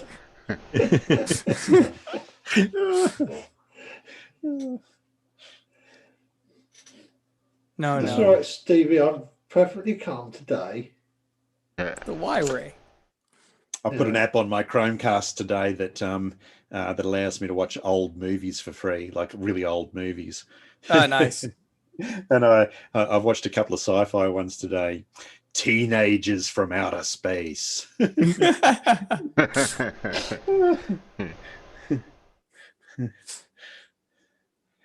Lamb Atomic race? Kid. The Atomic Kid. I mean, a lot of those early sci-fi movies were focused around the development of the atomic bomb and what it could possibly do to you. It was like there was one there that apparently this bloke got exposed to an atomic bomb and he grew to like 30 foot tall. Well, that's how Godzilla came into it, isn't it? From as well. Yeah. Yep. Oh man, early sci-fi is awesome. It's either atomic weapons or space or just whatever science thing that was thought of or new technology that was on the rise would be like taken to some far extreme and made into some goofy movie. Well, how did Lost in Space come about then? I couldn't imagine. Well, the one where they get on a rocket and they're supposed to be going to the moon, or and the rocket doesn't make it. It turns around and crashes back down on Earth, but the inhabitants of the rocket don't realize that, and they think they're actually on the moon, and they're walking around, like thinking there's a civilization on the moon. See, I almost thought you were going with another one where they fly off into space and they think they land on another planet, and that planet's inhabited by another race, and then it's come to find out that the rocket had traveled back to Earth and it's Planet of the Apes. Yeah. Okay, we better answer this question, hey? Oh, yeah. Radiation types, yeah. So alpha radiation is basically the nucleus of a helium atom. So it's we consider that to be particle in nature. Fairly big. They're stopped by almost everything, so they're not like X-rays at all. Beta particles are either positrons or electrons, so smaller and more penetrating, but they're still particles. So they're not like X-rays at all. Gamma radiation is more like rays. That's why we call them gamma rays rather than gamma particles. And so they are very similar to X-rays. Yeah, and neutrons, once again, we consider those to be more particle-like than wave-like. Of course, in the modern day thinking, everything can be considered either waves or particles, but some exhibit more particle-like properties than others. So, see, this is why X-rays and gamma rays are electromagnetic. So, yeah. I was going to say this is why I shouldn't be doing this when my brain is starting to shut down. I saw gamma rays and my brain went, Y rays? Oh, I didn't know there were Y rays. Y rays. and I know the Greek alphabet. Yeah. And what's more, they've got Y rays before X rays. I mean, how does that work? Yeah. I was going to make a joke about Y rays, and I was like, oh, wow, they're a real thing. Yeah, well, the photons, gamma ray photons are more energetic than X-ray photons. They are shorter wavelengths. They are, yes, significantly more energetic. Yep. That's right. Yeah. So the correct answer is gamma rays. Yeah. Yeah, because X-rays, gamma rays, and then you've got cosmic rays. If I remember my EM spectrum correctly. The interesting thing there is that neutrons, even though we consider those to be particulate in nature, they're particularly penetrating. Do you have any idea why neutrons are particularly penetrating as opposed to beta particles, which is an electron or a positron, or an alpha particle, which is a helium? I should know, but I can't remember. Because they're a smaller particle? I mean, an electron is about 1,800 times lighter than a neutron. So it's not just the mass. I mean, neutrons are much heavier than electrons, and yet they're far more penetrating.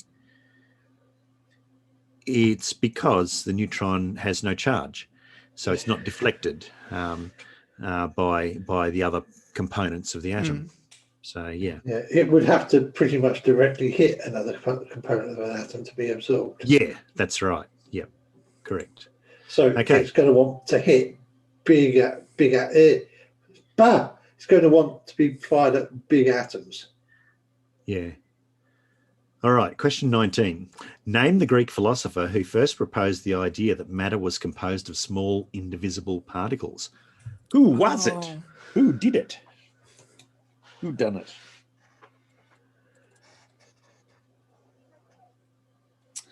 Which of those Greek philosophers? Now, you can probably narrow it down to a handful.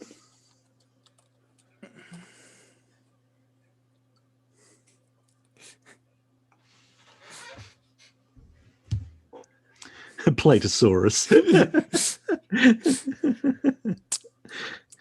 Was it Aristophanes. Was it the one, or was it his student, or was it his student? So those are almost always the three that people talk about. Yeah. No, it wasn't. It wasn't Plato, and it wasn't Aristarchus. Guido Hatzis. No. Then it was the one that probably. Tiny Bitius. Dora's not getting a eureka moment. No. Little wolf soccer tee. Oh, Socrates. Yeah, he was out of building. Yeah, pet. Socrates. Not Socrates, yeah. not Socrates. No. Atomus, no. No. Call them atoms because of that's Greek. Yeah, here we go. Professor Phil Bell comes in with the goodies. Yeah.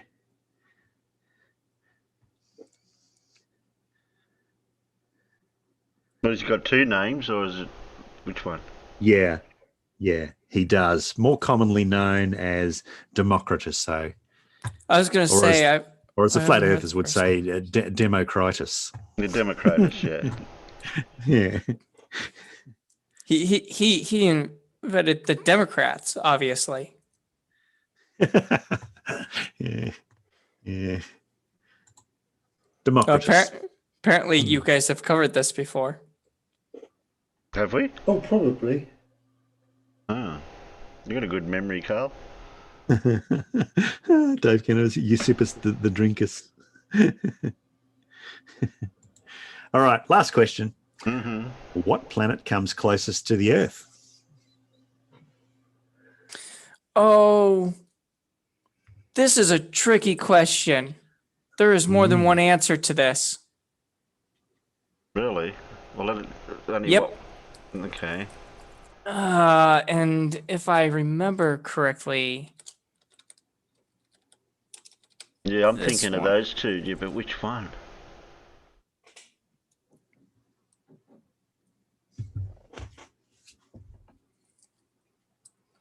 because I think Veritasium did an entire video on this. Nibiru.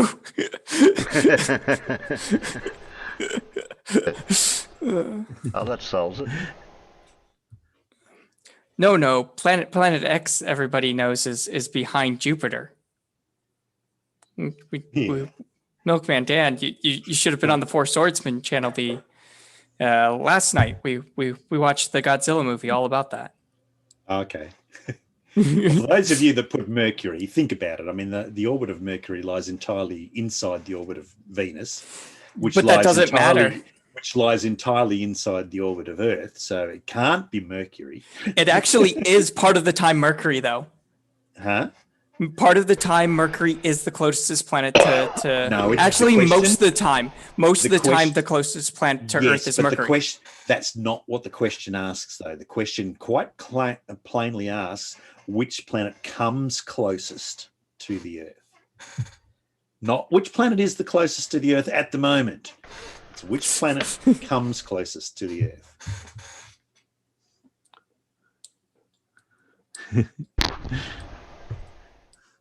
I had a choice of three, so I eliminated one and a choice of the other two. Did you eliminate Rahu and Ketu? No, okay, I forgot those ones too. Oh. It was dependent on the upper helium and perihelium of the of the central vortex. Oh yeah, of course. NA. I thought it was through, not behind. No, NA. Planet X is not behind Uranus. Planet X, Uranus, is where the Klingons hang out. And we should stop pronouncing it wrong. It's Uranus. Yeah. I think we should go with the Greek pronunciation, Uranus. And then it's completely. It's like that old joke. The difference between the Starship Enterprise and toilet paper? One of them doesn't have Klingons on it. No, nothing. They both circle Uranus looking for Klingons. Oh, God. Good one, mate. Here's your hint. Oh. CGP Grey was the one that did it.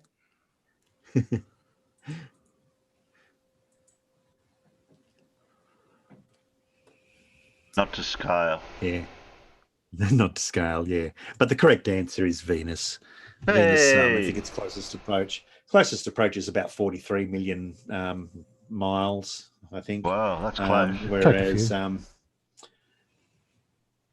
or kilometers or whatever, I don't think. But I think whereas Mars is 50 something. So it's Venus. And Mars is moving away at the moment, isn't it? It's already peaked its proximity. I think. Yeah, we had that sort of summer of last year, closest approach. Ah, that all. There you go. That's all. That's the questions. And I fixed my camera.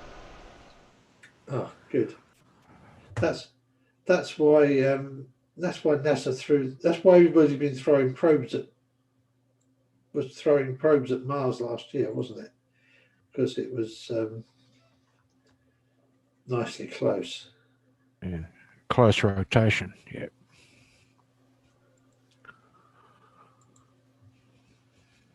Now I've got a watermark on it, and I can't work out how that got on it. I don't want to advertise. I might get a copyright strike.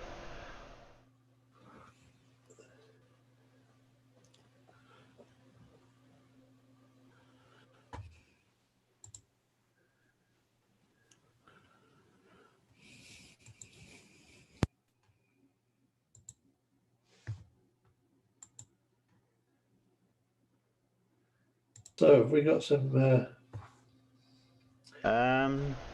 We got some erudition for us rather than brain damage.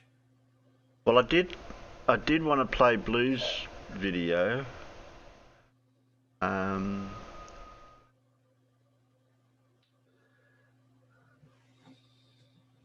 though he's not around to ask him questions about it.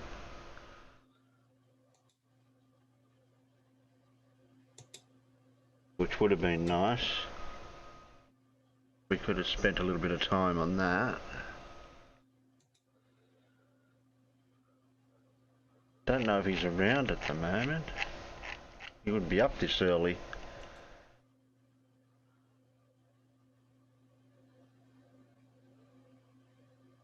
No, I don't think he's up this early.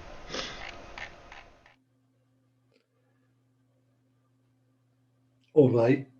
Oh, yeah. He's on idle. Do you want me to give him a DM to see if that'll? Yeah, try poking the. Oh no, I don't want to poke. I don't want to poke the bear.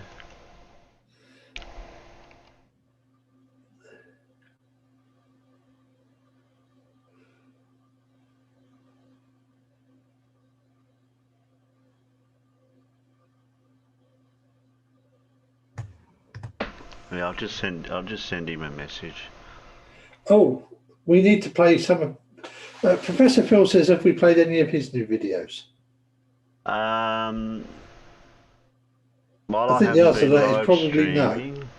The answer would probably So- be no, Phil. So What I'm have, sure what it have must you be got? What have something you from- got? Yeah, I guess a look. Fucking from the bear instead. He's been doing those proofs with the flat earther or against the flat earther or whatever. Ah, yes, that would be. Yeah. That would be.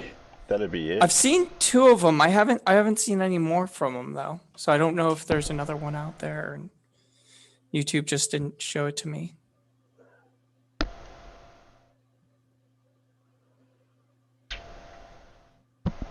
Where are you, Phil? If you both can do it from the front, if you do it from the back, you might misread your intentions.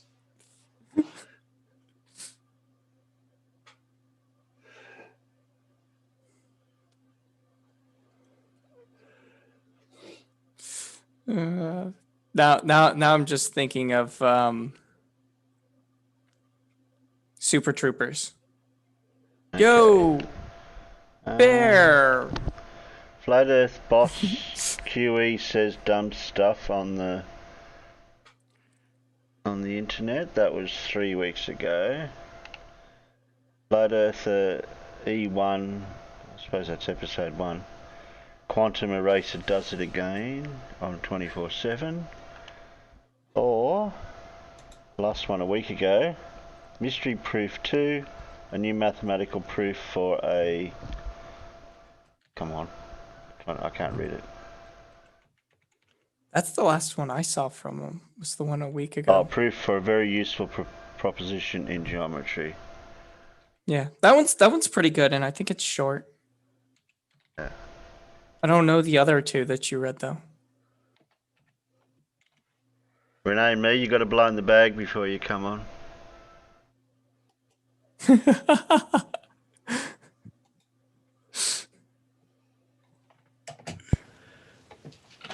Has anyone got any just don't blind particular that. choice with the which one? I'll share the screen so that way you guys in here can see. So we must have watched that one, or because that one's mystery geometric proof. I'd say we Yeah. just watch that one and then we'll work it from there. We'll watch that one.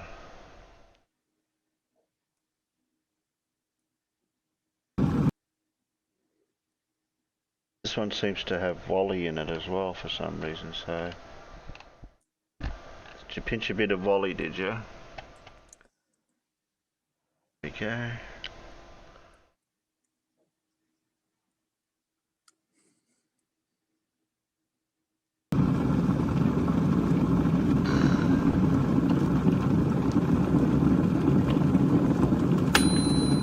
G'day everybody, where's Wally here? Well, We'll get a double banger here. We'll get Professor Phil and Wally. today we're going to have a look at Quantum Eraser. And by we, I mean myself and Professor Phil Bell. Well, Quantum Eraser, he brought his own special brand of scientific denial and derp to the table, and he was having a go at conspiracy cats. Well, we didn't want to let that go by without having at least a word or two to say about it. Well, I guess I'll let Professor Phil Bell take it away. Well, hello folks. So Wally from Where's Wally's invited me to do a piece on some garbage published by a flat earther calling himself Quantum Eraser. I guess you all know who that is. Now I was quite happy to oblige and help him stick it to that galah, who's the apparent pope of flat earth knowledge. And flatties flock to him for their talking points and the latest nonsense. Now, I have no problem with that. All religions and all cults have their gurus. But for me, this guy is just a garden variety grifter. Only this time, he's crossed the line. He's been going after an actual teacher with his scam and bullshit. And to be honest, I would have no problem if he just stated his dumbass position like Earth is flat, space is fake, but instead he decided to get clicks by denigrating a teacher. And most teachers are heroes in my book. So, let's listen to the dumb shit from this grifter. So, Mr. Magoo Conspiracy Cats, You heard of the thermosphere by chance? Temps can reach better than 3,000 degrees Fahrenheit there. The gas molecules are gaining energy, son. Oh man, Huey, you are an absolute dumbass. 5 years at this, and you still don't know that the temperature in the thermosphere applies to individual particles of gas. And as you can see from this graph, there are hardly any of these particles to speak of. Take a look at the density. It's almost zero. Take a look at the pressure. It's almost zero. It tells us that there's hardly any particles of gas there. So even if a few particles of gas have energy, it's still cold around them, dumbass. You need stuff in there to heat up. And of course, most of Earth's atmosphere is not in the thermosphere. It's below the thermosphere. So Conspiracy Cats is correct. It's you who's the idiot. So listen up, Flurfs. When QE and Oakley bang on about the second law of thermodynamics, ask them how come entropy fails to make the high pressure on the ground rush to the low pressure at the top of a mountain or in the stratosphere. You know what? Here's why you don't have the stones to ask them. Because they will shout at you. They'll call you names. They'll insult you. And then they'll ban you from engaging on their site. And of course you don't want that, do you? Your flat earth identity is everything. Okay, seriously. You don't need this nonsense to feel special. Here's a good way. Grab yourself a nice tall Bundy and Coke. That'll do the trick. Cheers. Well, thanks very much for that, Phil. Very well said. Now, Quantum Eraser, your item 4. Let me have a go at that. Number 4. If gravity affected gas molecules, it would never frigging rain. Duh! See the water cycle. Quantum Eraser, item 4. Let me tell you just where you went wrong here. Well, it's easily stated like this. Moist air, go up, make storm, go boom boom. Isn't that really easy? So I guess you didn't really look at the water cycle, even though you said you should have a look at the water cycle. Seems you didn't. Well, Quantum Eraser, what you didn't do, which I did do, I actually went and did some research to find out exactly why moist air rises, make storm, goes boom boom. It turns out that moist air is actually lower density than dry air. Now, who would have thought? Here, let me explain why this is. Well, this shows that the density of air at any given temperature, pressure and volume, so if we keep those the same, so the density of the air is inversely proportional to the relative humidity. So it's because of gravity that moist air rises, and we have rain. Did you even bother to look at the water cycle? Yeah, I don't see how you're going to recover from this embarrassment, Mr. Quantum Eraser. Holy shnikes, this is going to leave a mark. Oh, Mr. Quantum Eraser, you really have shot your credibility in this one, haven't you? Just one simple statement. If gravity affected gas molecules, it would never frigging rain. You know, when someone tells you something and they sound so confident, well, it's a bit like that guy at the start of the show here, I think his name's Nathan, was telling you how loud airplanes are. Totally off-topic word of warning to anybody who does flying frequently. Yeah, go ahead. The noise level on a plane is over 100 decibels, right? And it's full range. Yeah, I don't believe that either, QE. Go on, ask Nathan for a citation. The full audible spectrum, every single frequency that you can hear. Really? Is Okay, this is going to be great. QE is skeptical too. This will be great. created on a flight, and it's over 100 decibels. If you're ever doing a flight that's more than an hour, you should absolutely get ear protection, because it will and can and does damage your hearing. So Really? Look, Curie's getting ready. He's going to slap. and does damage your hearing. So Really? especially long haul flights, you should protect your ears. Just a word to the wise. I didn't know that. Oh, Curie, you just stood there, mouth wide open, unblinkingly looking into Nathan's eyes, while he said, "Did you enjoy the taste of my not-so-unvalidated claims?" So, Curie, why are you sucking up to Nathan so hard? I think that'll impress Nathan. And it's over 100 decibels. So, Nathan, you said 100 decibels when really it's more like 80, so you're only about 25% too much.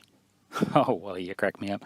Oh, audio jokes are as easy as falling off a log, and maths jokes are tight. He's not even right. Terry, a about quick that, by the pause. way. But he's telling you. I will say for those not flying on commercial airlines where you are in a more insulated fuselage and you're in something like a C-130 or something like that, you definitely should wear ear protection because it sucks if you forget to, and it's not good for your ears. Personal experience. But you are talking about military aircraft with no sound insulation. Right. What do you expect? And four really noisy turboprop engines. Right. Yeah. How loud jet planes are inside, and you're all believing him. And what if he then said, you know, the loudest time is when they start flapping their wings to take off? Well, you know, that's really wrong. So don't you think everything else he said is probably highly questionable? Questionable education. I think that's what we're getting from you, Curie. Mr. Conspiracy Cats. I could take a look at the circumstances, who he is, what his education level is, and try to put it together at least a little bit, mainly because he knows his subscribers are basically have zero science acumen and they're illiterate, so he can get away with this. So that one, no. We flowed straight and level. That's a pretty thick cloud deck. And then when we bursted through the clouds, you're dead. DED, brother. I always say this, right? Just let them open up their incoherent pie holes, right? And they'll do your work for you. Holy shnikes, this is going to leave a mark. Okay, well, enough of poking Curie. Oh, who am I kidding? We've got more yet. Moist air, go up, make storm, go boom boom. Why is moist air less dense than dry air?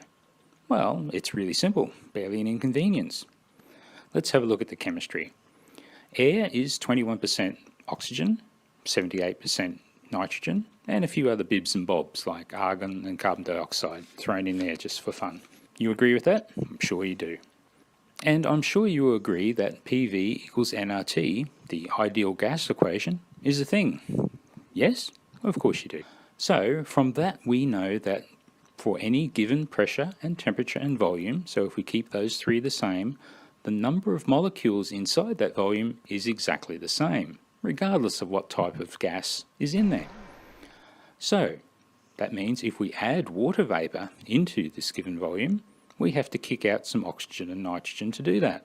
Now, atmospheric oxygen, O2, is 2 oxygen atoms. They have an atomic mass of roughly 16, so 2 times 16 gives a molecular mass of 32. Similarly for nitrogen, it's a diatomic molecule, has 2 nitrogen atoms, each roughly 14. That gives a molecular mass of 28. Now water, H2O, that is 2 times 1 plus 16, only 18. So 18 is always less than 32 or 28, correct? That means the lighter ones are kicking out the heavier ones, so the average overall density of that volume will be less. Same number of molecules, same volume, same temperature, same pressure, lower density. Too easy. Now part 6. Interesting. Number 6, listen to this closely. From Introductory Chemistry again, Open Text BC. The average kinetic energy of gas particles is proportional to the absolute temperature of the gas. And all gases at the same temperature have the same average kinetic energy. Duh. So, Mr. Magoo, Conspiracy Cats, you heard of the thermosphere by chance? Temps can reach better than 3,000 degrees Fahrenheit there. The gas molecules are gaining energy, son. Gaining. The temperature at that great height is actually that high, no problem. But QE, you missed one thing. Just how many molecules are there at that height? Let's have a look at this simple observation that gives us a clue to just how many. Mage 2, I'm sure you're familiar with it. Well, that measured the atmospheric pressure all the way from the ground up to 38 kilometres up. And by that stage, almost all of it was gone. It was less than 1%, 0.3% actually. And that was measured and observed. I think that says questions asked. 0.003. So, if we want to go 10 times higher to the thermosphere, Yeah, it what do does you say reckon? It's going to be 3/5 of 0.003. 0.3% of SFA by this stage. So there's going to be so little molecules in the thermosphere, those few that are there can be moving really fast, which means they're a really high temperature. But now, to escape Earth, a molecule has to gain a speed that is greater than the escape velocity, and it has to be in a direction that is substantially away from the Earth, and it has to not hit any other molecules on its odyssey away. Despite this, about 80 tonnes of atmosphere a day manages to make the escape from Earth. Now, occasionally a molecule can get enough energy from energetic particles from the Sun. Now, if you doubt that there are energetic particles around at that level, here is a video of the ISS in orbit, and it's travelling through an area of the Earth where the Van Allen belts are hanging down low enough that the ISS passes through them. This little region is called the SAA, or the South Atlantic Anomaly, and sometimes it can be very spectacular watching the cosmic particles flickering and interfering with the camera. Very pretty. So there we have it. I think Quantum Eraser, you have proved yourself to be full of derp yet again. And it doesn't look like Conspiracy Cats has anything to worry about. You guys better go back to school.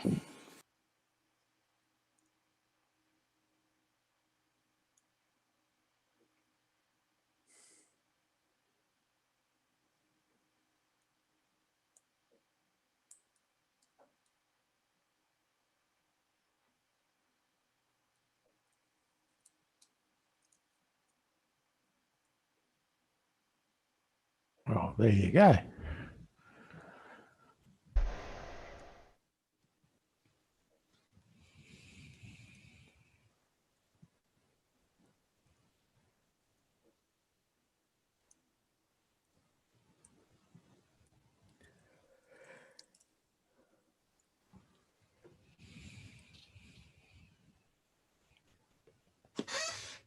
Are we supposed to be hearing something, or is this just... No, there's just no sound towards the end of it here. It's just a picture of the ISS.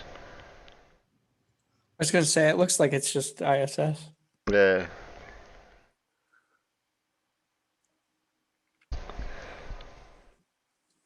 That's finished. That's all it is. Very nice. Good on you, Professor. Well done, mate.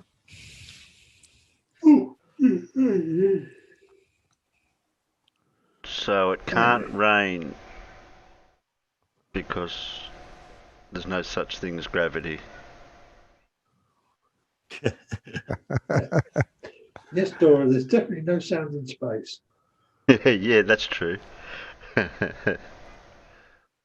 That's where the aliens attack you. That's why the statement in space, no one can hear you scream. Yeah. Because Although- there's not enough particles for your voice to vibrate. Although, of course, it would be really, really difficult to scream in a vacuum anyway. wouldn't it? I mean, you could. Wouldn't do you any good, but I mean, I suppose as the pressure in your lungs equalizes, the air the air deciding to leave your lungs could be used to vibrate your vocal cords Yeah. Well, I mean, for a little bit. Yeah, well, and there's ways to make noises without vibrating your vocal cords. So you could come from more of the chest or a vibration that's lower or something. But yeah, it's either way. No matter how you pull it off, it's not going to do you any good because it's not going to vibrate anything once it gets out of your body. Is that why it doesn't rain in space? Fred wanted to know. Yeah, because there's no gravity. Yes. There was a guy famous quite a few hundred years ago that was famous for getting up on stage and farting "God Save the Queen." Okay. I've heard of this. Yes. Bit of trivia. And when he died, he donated his body to science so they could figure out how he did it. Yeah. No, if a tree falls down in space, it does not make a noise. No, it wouldn't. The question is what is down?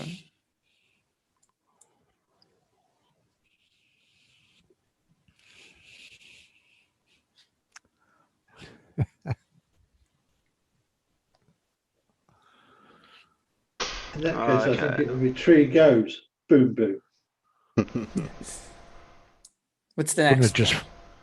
Wouldn't it just float, not fall? I mean, it depends which way you cut it on. it depends on what other objects are around it, I suppose. It'll always fall on a shed, though. That's always the way. Yeah. I was going to say, I was just assuming it was being grown hydroponically. Because you could kind of do that in space. Right, yeah. Yeah, if there's something around for it to fall on, that's what it's going to hit. Yeah. I mean, you can even have the tree leaning over to fall in a particular direction, and it'll pivot and fall the other way. Yeah. You could have 358 degrees of it cleared, and it'll fall in that 2-degree space that's got something in it. A friend of mine had a tree that had gone rotten and was completely hollow inside. And we had to bring that, which was interesting when we started chopping it down, because you put the chainsaw into it, and you go through the sort of like 4 inches of stuff that hasn't rotted away, and then the 5 or 6 gallons of water comes gushing out of it. But we put we put a line on it to put some tension on it to make it fall in the direction we wanted, and it decided to go at 90 degrees to that, and it hit the conservatory on the back of his house. Yeah, the other thing is trees are always about 30% taller than what you think they are too. Yeah. Do you want to know the worst bit about the tree hitting the conservatory on the back of his house? It only cracked 1 pane of glass, and he really would have liked the whole conservatory to have got destroyed so he could have paid for it on the insurance.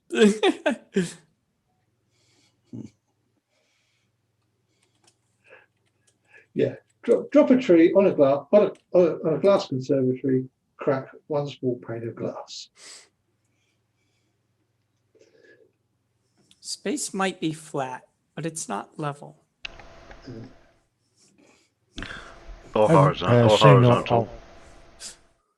Haven't seen Anton videos lately, Terry. He's got horizontal to what? Oh, Colonel Must.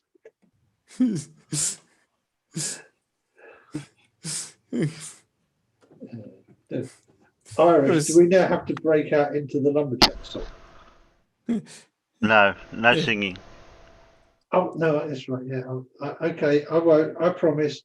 No singing. Yeah, I'm banned. I know Colonel Mustard in the conservatory. Even if this is your channel, Alan, you're still not allowed to sing. Yeah. What you mean? Like you're not allowed to use Danish, and red space is a WMD. No, sorry, red space is banned by the Geneva Convention, and Danish is a WMD. I'll put that back to front. Ooh, we have a spooky bed hair arrived. Well, All right, so what's the next video? I don't know. I was about to put it over to the Peanuts to see if they've got any suggestions. Hello. What wonderful people. Anton, he's... yeah, we're not the some Peanuts, lines out, John. mate. Oh, sorry, mate. I mean, you can be a nut if you want, but... Oh, yeah, well, you know that. We're all a little nutty. I've got an idea for a new segment, Terry. Yeah. For next week. Okay. Yeah. I reckon each week we do something about a common scientific misconception. Oh yeah, that would be. Just like pick a common scientific misconception and have a bit of a discussion about it and educate people. So not flat Earth then, because the real that's science not is that's not rather than- science. No. I was thinking along more like things more like what people really think about science, but it's not quite right. Like for instance, there's one common misconception that the Planck length is the minimum length you can have, which is just totally not true. So that's a scientific misconception. Yeah. Okay. I thought we might be able to do something like that. What do you reckon? Yeah, that sounds interesting. Quite interesting.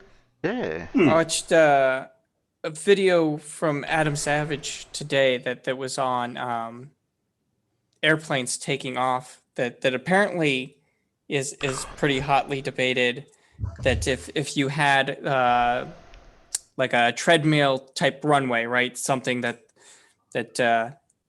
is self-moving, right, and it's moving in the opposite direction as fast as the plane's moving to take off, can the plane take off?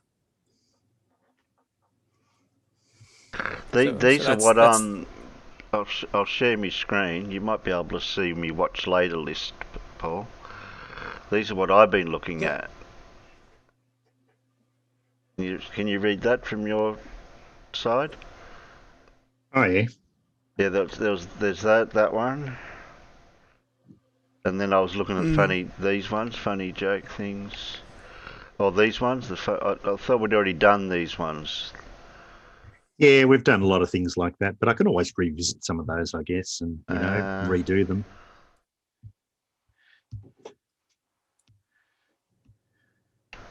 I thought I had another one. Station in Norfolk.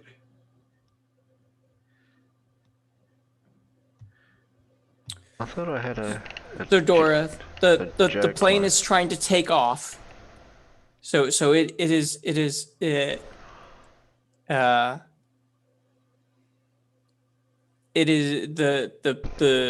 ground is moving in the opposite direction as fast as the plane is moving forward, or is trying to move forward. I believe Can it's the plane supposed to be take off? moving as fast as the wheels are turning. But Right. Yeah. That would be a better way of stating it. it would all depend on whether or not you had. It would all depend on how much friction was in the wheel system. Yeah. Well, and the whole thing is that it doesn't matter about the ground at all, because planes don't take off because of their motion on the ground. It's because of relative motion through It's the the air. air flowing over their wing. right. So even though the ground is moving in the opposite direction, it will still get enough friction with the air around it to take off. Well, it depends. It depends on what the wind direction and speed is. I mean, that could affect it, but I mean, they've done tests and they've gotten the planes to take off with doing stuff or whatever. Like, It's a really difficult thing to do, because getting the getting the surface to move at the right speed is the problem. Yeah. Well, yeah.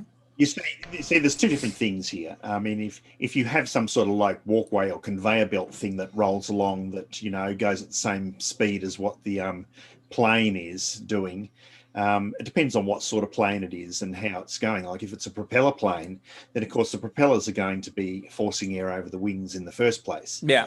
Which is where it's going to get its lift from. That's where it's going to get its lift from. But if it's some sort of other plane thing where, like a jet engine, where the actual thrust is not going over the wings, it's the thrust is basically making the plane move forward, which then forces air over the wings. Then that's not going to work so well because essentially you're going to have the plane staying in the same location on the ground, and it'll only depend on whether there's a wind blowing over the wings or not.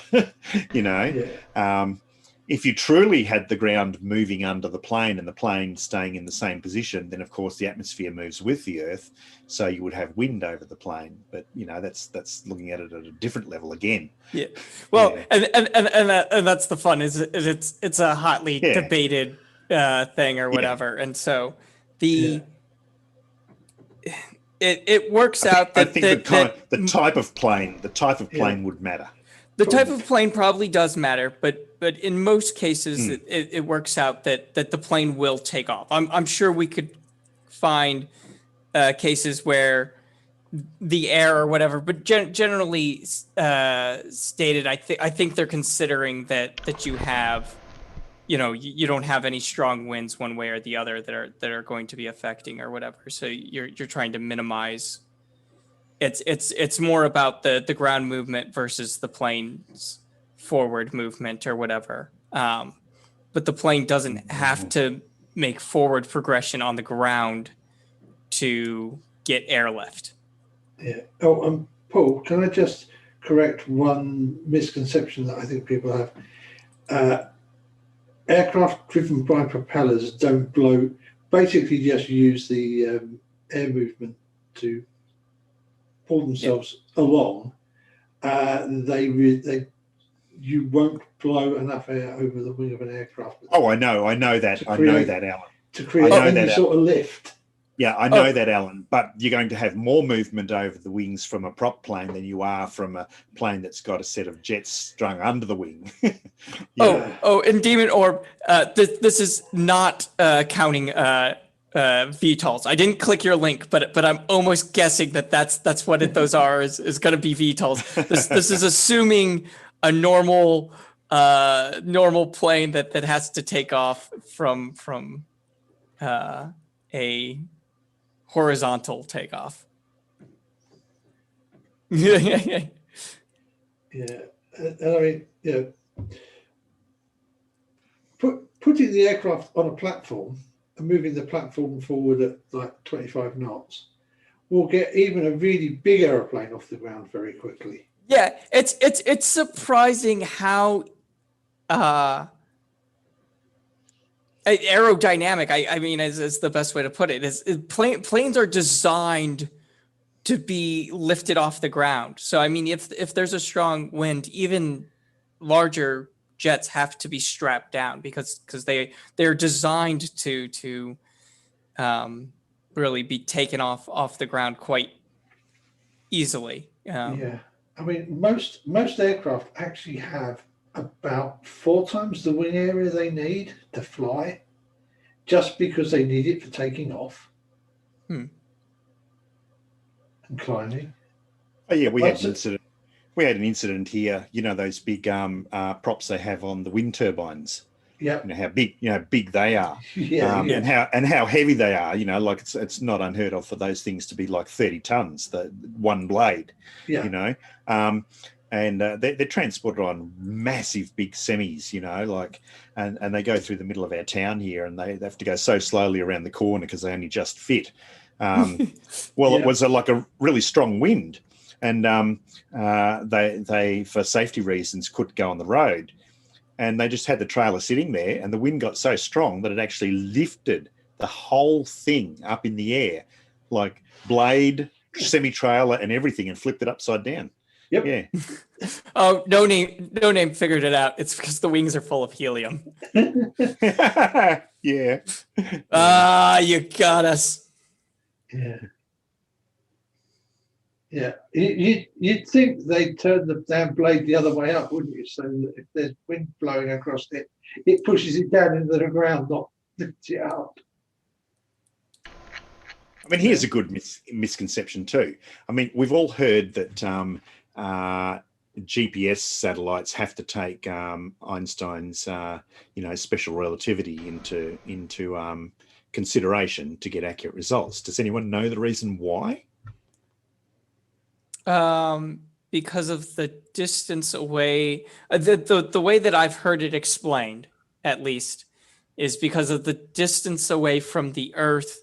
They are the ones that are at least in geostationary orbit are traveling at a GPS satellites aren't in geostationary orbit. They're in okay. they're actually in medium level orbit. Okay, because I could have sworn the ones that I heard talked about were and maybe it works for ones that aren't in geostationary, but it was because of the distance away, the speed that they're moving to rotate with the Earth or whatever, the speed that they're orbiting at is so much faster than what would be the ground speed, that there is a fraction of a few fractions of a second, or a minuscule time dilation in effect. Yeah, see, that's the misconception. It's commonly thought that because they're traveling fast, there's time dilation effect, which would cause the clocks to slow down, because we know that according to special relativity, anything that moves faster, time slows down on the thing that's moving faster, right? Yeah. I thought it was the other one, the position in the gravity well. You're right, Alan. Yeah, because there are two things that affect the time. One is the time dilation due to the speed of the thing. The other is the time dilation due to the gravitational potential, and those two things work in the opposite direction. So the speed of the satellite will cause the clock on the GPS satellite to run slower. But because it's in a lower gravitational potential, that will cause the clock to run faster. And that effect is actually far greater in size than the time dilation due to the satellite's speed around the Earth. So it's more likely to actually have a net gain in time rather than a net slowdown in time. And that's the reason. That makes sense. Okay. Yeah, that's the reason why you have to. So you could actually find an orbit where the orbital velocity causing the clock to slow down would exactly cancel out the tendency for the clock to speed up because it's in a lower gravitational potential. Yeah. So you could have an orbit where the net time dilation effect would be zero. Yeah. I forget the exact situation that caused this, but I know a few years back, this might be close to a decade now ago, but some time ago, there was a satellite, a GPS satellite, I think it was, that was malfunctioning or whatever, so they were going to have it destroyed. But before they did, because it was still in communication with all the other satellites and the type of malfunction or whatever, it was such where they could use it versus other satellites or whatever to actually do some of the Einstein field equations on it or whatever to get a measurement of some part of the relativity principle. I forget exactly like I said, the specific details, but and of course everything checks out to what it always does or whatever. But it was just kind of an interesting thing because it was another a chance for them to just add another bit of evidence towards Einstein's stuff.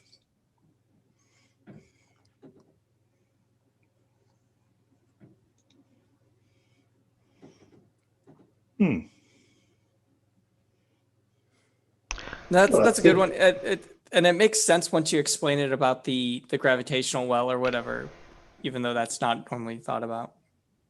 Yeah. I think it turns out to be about 1.5 times the radius of the Earth for such an orbit to happen. Mm.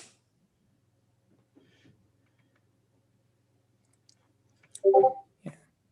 I know, like the early Veritasium videos were a lot like that, where he kind of hit on kind of misconceptions and stuff like that, and would ask people what they thought, and then kind of show them a way to test it or whatever, and see what happened or whatever, so they could see the answer for themselves and come to the conclusion of, oh no, it actually works out kind of like this. And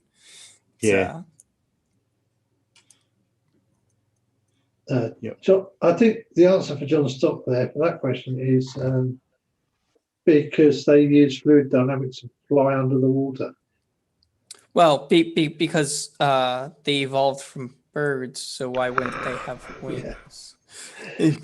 There was nothing for the wing to evolve away.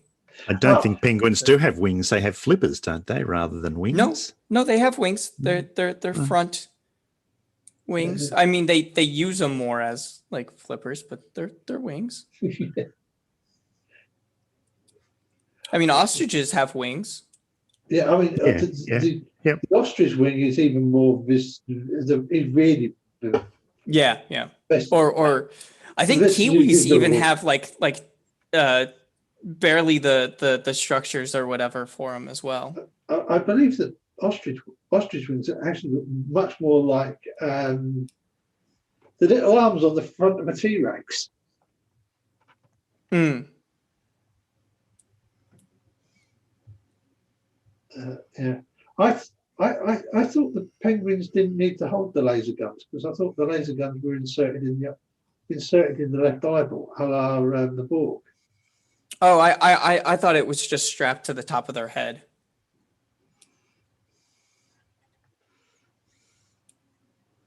No, I just thought I'd throw that in.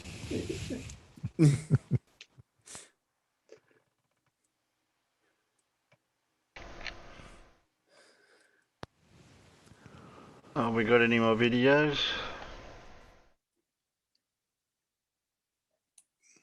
That's up to you. Yeah, I was just going through the list of what we hadn't shown this week. I've got a Simon Dan here. Where's Wally put one out? Simon Dan gets it incredibly wrong, but I wanted to get Flat Earth Friday Simon Dan. Find it? If that's Flat Earth Fail compilation, that one.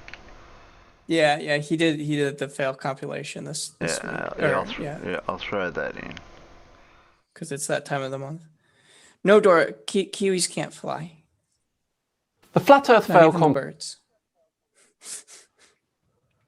Sorry, Dan was interrupting you then, Mute. I know, he's so rude. He's still not as bad as Petal. God, Dad, don't you realize I'm talking? Who do you think you are? I'll play this one as the last one.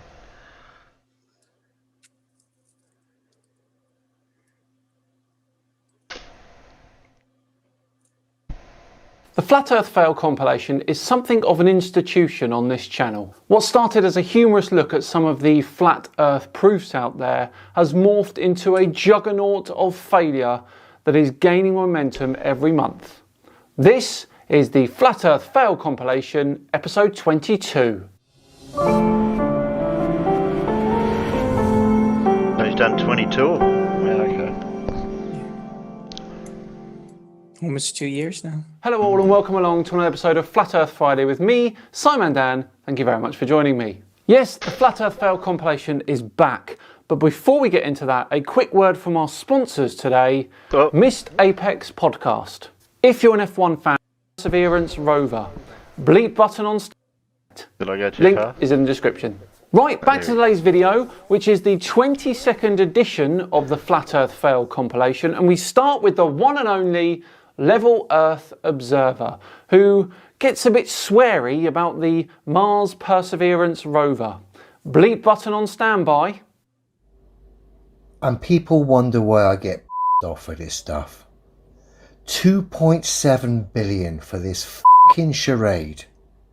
We've had wheels, dirt, and now we're getting pictures of its own shadow. What do you expect, Leo? It's 235 million kilometres away.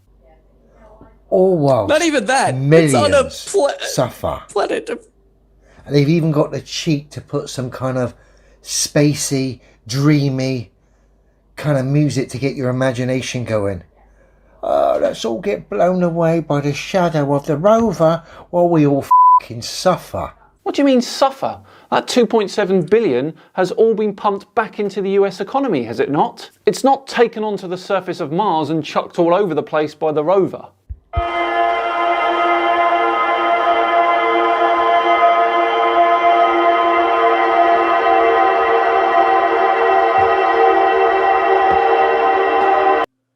Is that music copyright?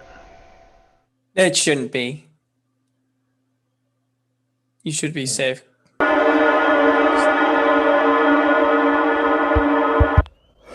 Excuse me, don't mean to state the obvious. How is this scientific? How is this benefiting anyone? What's the point of playing silly music to the images of the shadow of the rover? Because it's an amazing achievement. This past year has been trash, hasn't it? Why don't we actually take something positive and celebrate an achievement that the human race has done?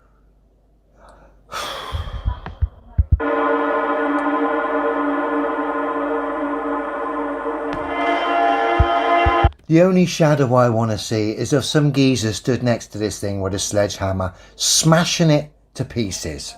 How lovely, Leo. How lovely. Could it be that it's not taking a picture of its shadow and its shadow just happens to be in the picture?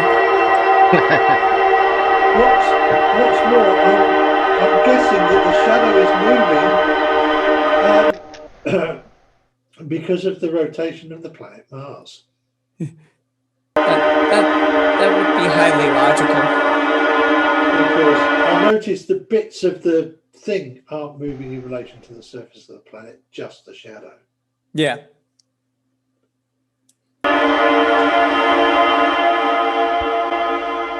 That's it. I might just start my own space program. Take black and white and tinted images of my garden. I'll take shadows, pictures of wheels. I'll even come up with a better storyline, and I'll take my imaginary rover to the end of the garden, well out of shot from the original so-called landing spot, and I won't charge nowhere near as much as that, and I'll even do you the favour of dropping the silly music. That's a bit of trivia for you guys. You might notice that the images in the middle of the day on Mars, like for the colour, like yellow, orangey or whatever colour you want to put it. But actually at sunset at twilight or sunrise at twilight, the sky is actually a different colour. Which is interesting. Yeah. The thing is though, matey, that would be exponentially more entertaining than your current channel, wouldn't it? It's an absolute charade. Wheels, dirt, and now a shadow fetish. These people are taking the... As usual, an incredulity-fueled rant there from Leo, with no evidence at all to back up his claims. Classic fail there from Level Earth Observer. Right, up next is a channel called Uncommon Sense Oz, who has a variety of flat earth proof videos. This one in particular is talking about magnetic north. Flat Earth Proof 16. Magnetic north. On the ball Earth, a compass needle is forever torn between having to simultaneously point to two constantly moving geomagnetic poles, and if it were actually drawn downward towards the north pole of the ball, the southern end of the compass needle would be pointing upwards, off into space. Sorry, what? Drawn downward to the North Pole? North isn't down, it's north. Not to mention that the entire core theory of the... Pause it for a second. So there are well, there's probably more, but I know of at least 3 different types of compasses, right? The one's made for the northern hemisphere, one's made for the southern hemisphere, and ones Right. that are made they can work with both northern and southern hemisphere. Mm-hmm. But like if you have a northern hemisphere compass, you will notice that it does point slightly down and the back end does point slightly up, and they are weighted in such a way to counteract that, because it would point up or down or whatever, wherever in 3-dimensional space towards the along the magnetic field. So like that absolutely is a thing. They're designed with that in mind. Also, it doesn't have to bounce between the North and South Pole because they're opposite ends of the field. Why would it bounce between the two? I think unless you live on Lindsay World. I'm going to say I think he's worried because obviously we do know that the geomagnetic poles do move about. Sure, yeah. You know, because the core in the middle is liquid and etc. And the fields move, and I think that really screws with their heads as well. Yeah. Well, I mean, bring a compass into an area that has a high amount of copper or another ferrous metal, and you'll see it plays havoc with compasses. I struggle to use a magnetic compass when I go out now because I'm sat in a bloody great big metal wheelchair. Yeah. You know, and of course the effect that has on it changes with the direction you're facing. Yeah. Oh, and of course my really cheap ass knockoff silver compass I don't think is even balanced for the north, for any hemisphere. That's fair, yeah. The ball Earth model is pure speculation and conjecture based on what I call earthquake echoes. Actually, we have some incredible evidence for this. The seismic waves produced by earthquakes leave a seismic shadow. It's the same every single time.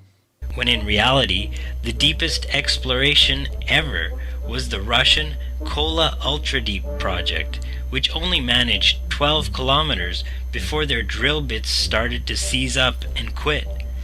In fact, ball magnets, like they claim the ball Earth is, don't exist anywhere in nature, much less a magnetic ball of molten metal. Actually, it's similar to a bar magnet, but Earth's magnetic field is very, very well understood and extremely well studied. But ring magnets do exist, having their north pole in the center and the south polarity along their outer rim, which perfectly exemplifies the magnetism of the flat Earth. Now, ancient accounts describe the cause of... I will defer to Paul here, but can you not build a toroidal magnet with the poles the other way around? What do you mean the poles the other way around? Well, he said the north pole of a toroidal magnet is in the center. Well, he also said that toroidal magnets appear in nature. Well, yeah. That doesn't make sense because a toroidal field, a toroidal magnet, like it depends. It depends how the magnetic material is arranged. Yeah, that's what I thought. So you can put. Yeah. I mean, most people when they talk about toroids talk about coils rather than magnets. Yeah. Yeah. I mean, you can create a toroidal magnetic field, but to have a toroidal magnet, a toroidal magnetic field is created by a current carrying loop of wire. Yeah. No, but it's not a toroidal magnet. You get those. It's not a toroidal magnet. It's a toroidal magnetic field. Yeah. You get permanent magnets that are essentially donut shaped, which is what I believe is a toroid. So yeah, it is. Yeah. You know, it's a permanent magnet. It is the shape of a toroid, and I think he's claiming the North Pole has to be in the centre. Yeah, just well, like I mean, you can Earth. have them. Again, you can have those magnets arranged in different ways. You can have like the center portion of the magnet being south and the outer being north, or the other way around. Yeah. Or you can have or if you have it flat, you can have the upper surface being north and the bottom surface being south. So it depends on which way you've got the magnetic material arranged. Yeah, as to that's what I kind thought. of magnetic. That's why I thought he was again talking bollocks. Yeah.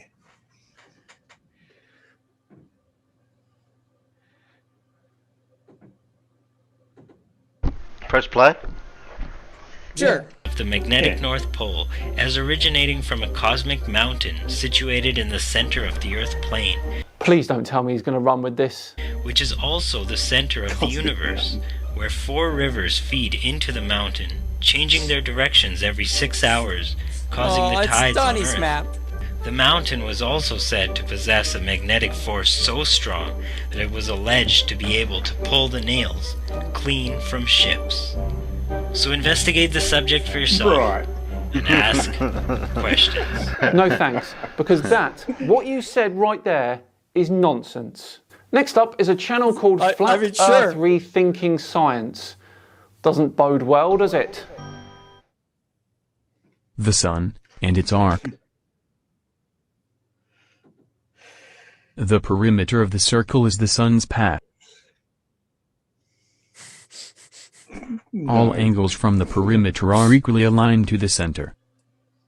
What is this rubbish? Yes.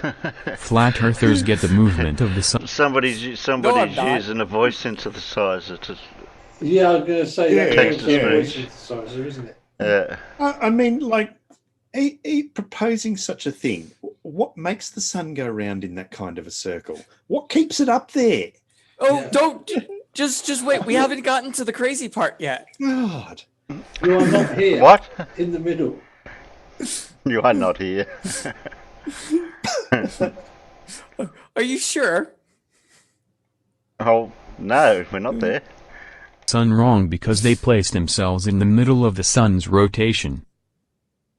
They place themselves in the middle of everything, to be fair. When you look at it from the middle, you won't be able to see your so-called sunrise and sunset because all angles are aligned to the center equally. What? So, pause, and I can help. So this is addressing flat Earth. All right, this is I think this is coming from a concave earther addressing flat Earth, and he's saying that their model doesn't work because they place themselves in the center of the spinning with the sun local and spinning around them, and if they're in the center, because the radii is going to be the same in any direction, they're not going to get a setting or rising sun, and if you're not in the center, this fixes the problem. It gets better. Just go ahead and play It gets better. Let's take a look at this island and the dot. The sun's zenith is at midday. And when the sun is at its highest peak, it is aligned from the center and your location. As the sun travels far away, it falls out of your line of vision and it becomes night. Why? Oh, When the that's sun why we can't see it, because it goes out of our vision. Okay. comes back in your line of vision, we view it as sunrise. That's all well and good, but why don't we see a change in angular size of the sun from sunrise to midday to sunset?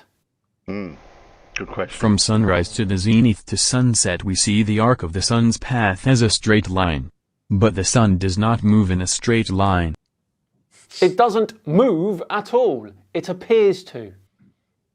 You have to remember that we can only see in 2 dimensions. And curved horizontal lines will appear as a straight line. We can only see in 2 dimensions. 2 dimensions. Yeah. Really? You may want to check that one. Yep. I told you it got better. Okay. Well, after that one, I don't really know where to go, but we'll crack on with a video from Radio Wasteland, who is interviewing none other than Mr. David Weiss of DITRH. Waffle detectors at the ready. So think of the world as a giant lake, and the land that surrounds it is the highest land on Earth. That land is called Antarctica, and that's just the edge of our lake. So if you sail to the edge of the lake, you don't fall off into space like a pancake. You sail to the edge of the lake. You can climb up on the land and you can walk away from the lake, and who knows how far that goes because it's off limits. No, it's not. I'll be interested in seeing the exact line in the Antarctic Treaty where it says it's off limits. Off limits, yeah. It's off limits to everybody until the year 2041, where they're going to kick the can down the road another 60 years if we haven't figured it out by then. And the reason it's off limits is because if you go there, you will find out you don't live on a ball, because Antarctica is a very special place. Antarctica is very likely bigger. The land of Antarctica is bigger than all of the oceans and all of the continents combined. But that's simply not true, and you have no evidence for this. So, okay, so if it is flat, are you saying that we possibly live on an infinite flat plane? Very possible. Okay. Here's the thing. We're going to talk about stuff that we can measure right here under our feet. We're going to talk about stuff beyond the shoreline of Antarctica, which we're going to have to speculate about. Ah, so now that's a speculation. Brilliant. And we're going to talk about stuff higher than you and I can go, which we're going to have to speculate about. Oh, more speculation.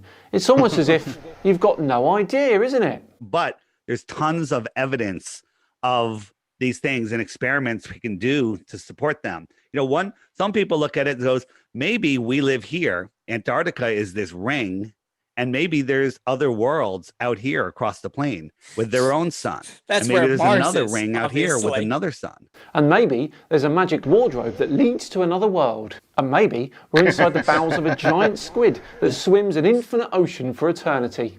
And maybe, just maybe, we're on the Earth back is a of 4 globe elephants and riding it's on the back of a orbiting the turtle, sun. Simon. Some people think that maybe And it Mars and circles all the Venus way are the down? sun out here, and Oh, Jupiter and Saturn are the suns out here. Those people would be incorrect. Okay? Again, I have this- a sorry. Go ahead, I Kara. have a nitty gritty question, but what leaps to mind when I see this is what about airline pilots? Yeah, good question. Which I'm sure is something you thought of. You know, they commonly fly, over the North Pole or whatever to reach someplace. So Yeah, so what is happening in the cockpit there? Yeah, most or many have no idea. They just think they're on top of this flat plane. I mean, this ball, and the Earth is so big that they don't notice the curvature. They actually think they see curvature because their windshields are curved a little bit, and that'll curve your horizon. Oh, come on, really? Because your windshield's curved? On your car or your plane? Yes. On your plane. Oh, Yes. okay. So we look out the windshield of a plane when we're flying, do we? I thought only the pilot did that. Yeah, and usually I think, all the windows are curved. Haven't you heard of the curved window theory? Yeah, but we debunked that ages ago. but I'm pretty sure they actually try and keep the window panels at the front like flat, because it's a hell of a lot easier to build flat armored glass than it is to build curved armored glass. I'm sure it's got a bit of a curve to it for stability reasons or whatever, but yeah, it's not going to have a deep curve most likely.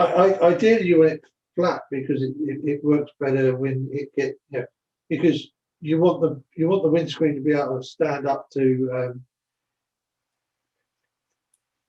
hitting a 30-pound goose at 30,000 feet at 600 miles an hour. Well, if it's slightly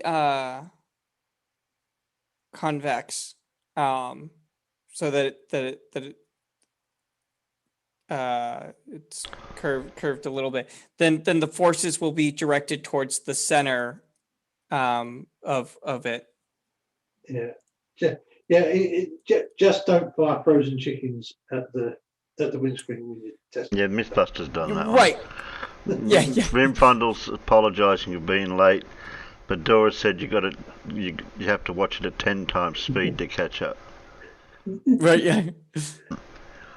Really? But YouTube doesn't let me watch at 10 times speed. And they follow their GPS. But there's many, more and more every day, that are waking up to this. There's pilots that are filming, like when they're flying from California to Germany, they're doing time lapses showing where the sun is and how it never goes down.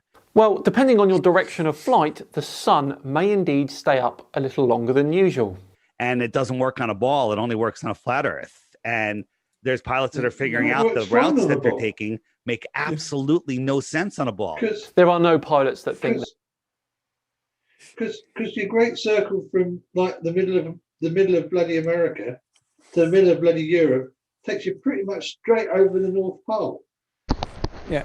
And Well, if it's summertime when you do this, yeah, the sun is going to stay above the horizon pretty much the entire damn trip. well, also, if you're going from like Seattle to Tokyo, you're traveling with the sun, right? So yeah, like the sun is going to be up for a longer portion. Now that flight's long enough that normally it's done later in the day, so the sun will set, but it's going to stay up longer than it would because you're traveling fast enough in a direction with the sun that it's you're changing your position and the expected time when it would set. you used to be able to watch the sunrise in London, get on Concorde, fly to New York, and watch the sunrise again. Yeah. I've done now. I've done Okinawa or Tokyo to Seattle, and because that one's normally in the morning, and gotten on the plane right around sunrise, and gotten off the plane right around sunrise because the flight is so long that by the and the time zone difference that the difference between you getting on the plane and you getting off the plane, it is about the same time to maybe an hour before or after, given But you're given on a different different day. Yeah. Because Yeah, you you're cross the no, day. same day because you go back in time. Because you're going from Okinawa to Oh yeah, you gain Seattle. a day. You gain a day going that way, don't you?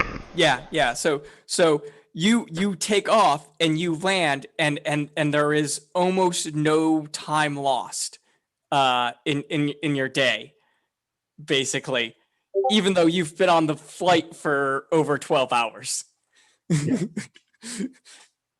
It's a really trippy feeling. Anyway, Terry, play.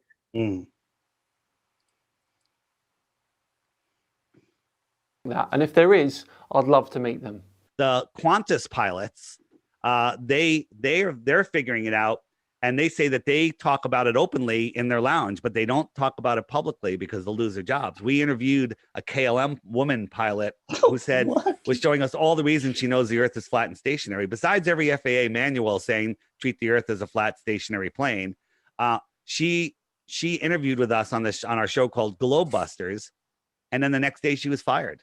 And you don't feel bad about that? If that genuinely was the reason she was fired, then shame on you. A belief that you hold and propagate has led to someone in the real world losing their job. That is an absolute disgrace. Sorry, but that has angered me. He talks as if it's no problem. It's directly your fault, David. Right, well, there we go. Flat Earth Fail Compilation 22, all done and dusted.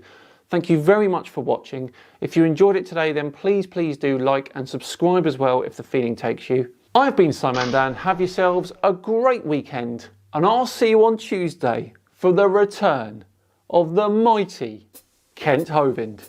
See you then. No. What? Is he returning? Oh no. Yeah.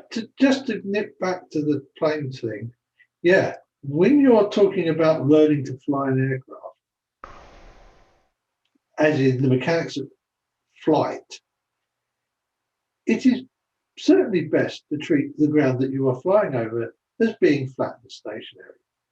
So yeah, as for any of the manuals that have anything like that in them or whatever, uh, so I've built simulations for a number of different things over the years. That's one of the jobs that I've done, and you always start with the most basic premise, right? So like if I'm going to be doing something for Earth, I'm going to be starting with a flat and stationary Earth because that's the easiest thing to model. And then I will add in the rotation and the curvature if it's necessary, and the different other Coriolis or other effects that are needed where I need to. If I don't need to model those, if they're not important to the simulation that I'm building, obviously I'm not going to build those in because that's added work. But yeah, obviously you're going to start from the most basic premise, the where the math's the easiest, and then you're going to add in what you need on top of that. Yeah. Oh, and airborne interception radar systems and target tracking. Assume the aircraft is stationary and everything else is moving, including ground targets. Which works. Yeah, it's the most simple mathematical option you have. Yeah. Oh yeah. Greater Sapien's been doing every day he does a new video on one of Dubé's 200 proofs. I think he's on like 16 or something like that. Those are great. They're all like about 5 minutes. Go to his channel, watch him. What about where all the proofs are the same? Where it's just like. Oh, I think he does it for he does a video for everyone no matter what. So it's like his 4th or 5th video. He's like, this is the exact same claim as yesterday. Yes, it's nonsense. Yeah. Can you see how redundant this video was? It's like it makes the point for him. Colin says, Terry, check your DMs. Yeah, Greater Sapien. I love the way Greater Sapien attacks things. Okay, I have to admit I haven't been watching, but I think they were there, but I just. Dutch airline pilot makes plea for flat Earth. Oh, geez. What? Can you pull it up so that we can all see it? That's the KLM pilot who got the sack in 2016.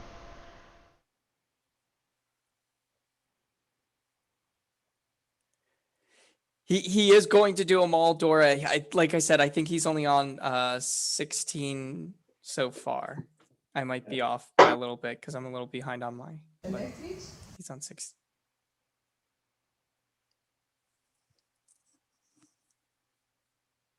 Yeah, it's all subtitles. You'd have to read. Oh, I would hope. You'd have to read. well, I can't speak Dutch, so I mean, that'll be more useful than listening to it, anyways. Colin says use the CC in English. I got it in English.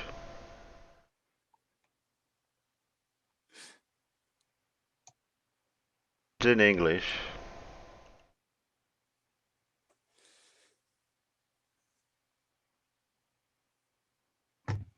Vanaf Nederland vlieg ik move your mouse. Covering up. I couldn't read it. Oh god. I can rewind it. Is dat het elektrisch? Ja, de eigenschap van dit apparaat is dat het dus een stand in de ruimte bewaart. Nou vlieg ik dus vanaf Nederland vlieg ik naar Australië. En hier staat. I didn't need interpreting for Australia. Staat mijn gyroscoop. All I'll say to this is pendulous veins. Right, yeah. Blauw, dan zet ik hier even bruin. Want bruin is de kant van de grond en blauw is de kant van de lucht. Dit ding behoudt zijn stand in de ruimte, dus ik vlieg zo. En dan sta ik hier in Australië. En dan is Want dit ding, So saying the orientation of the gyro is the same? Het is niet zo dat we opeens. Well, if you didn't have pendulous vanes, yeah, this would be a problem. Yeah. You have pendulous vanes. I don't know what you're saying, Dora. No, neither. I kind of got maybe a little bit, but Dora's speaking moon speak again. Yeah. I have to Google translate that one. Okay. Good night, Dark Steve. Hope the pain gets better for you, mate. Mindblown, Yeah. maar goed. Ja, dus hiermee, kijk, als ik niet. I hope it wasn't any of the videos we were watching, Steve. Dan zou opeens blauw beneden staan. Nou, I'm sure they didn't help. Ik kan nog niet vliegtuig landen in het blauw hoor, dat gaat niet lukken. Dus en hier zijn heel veel goede filmpjes over op YouTube trouwens.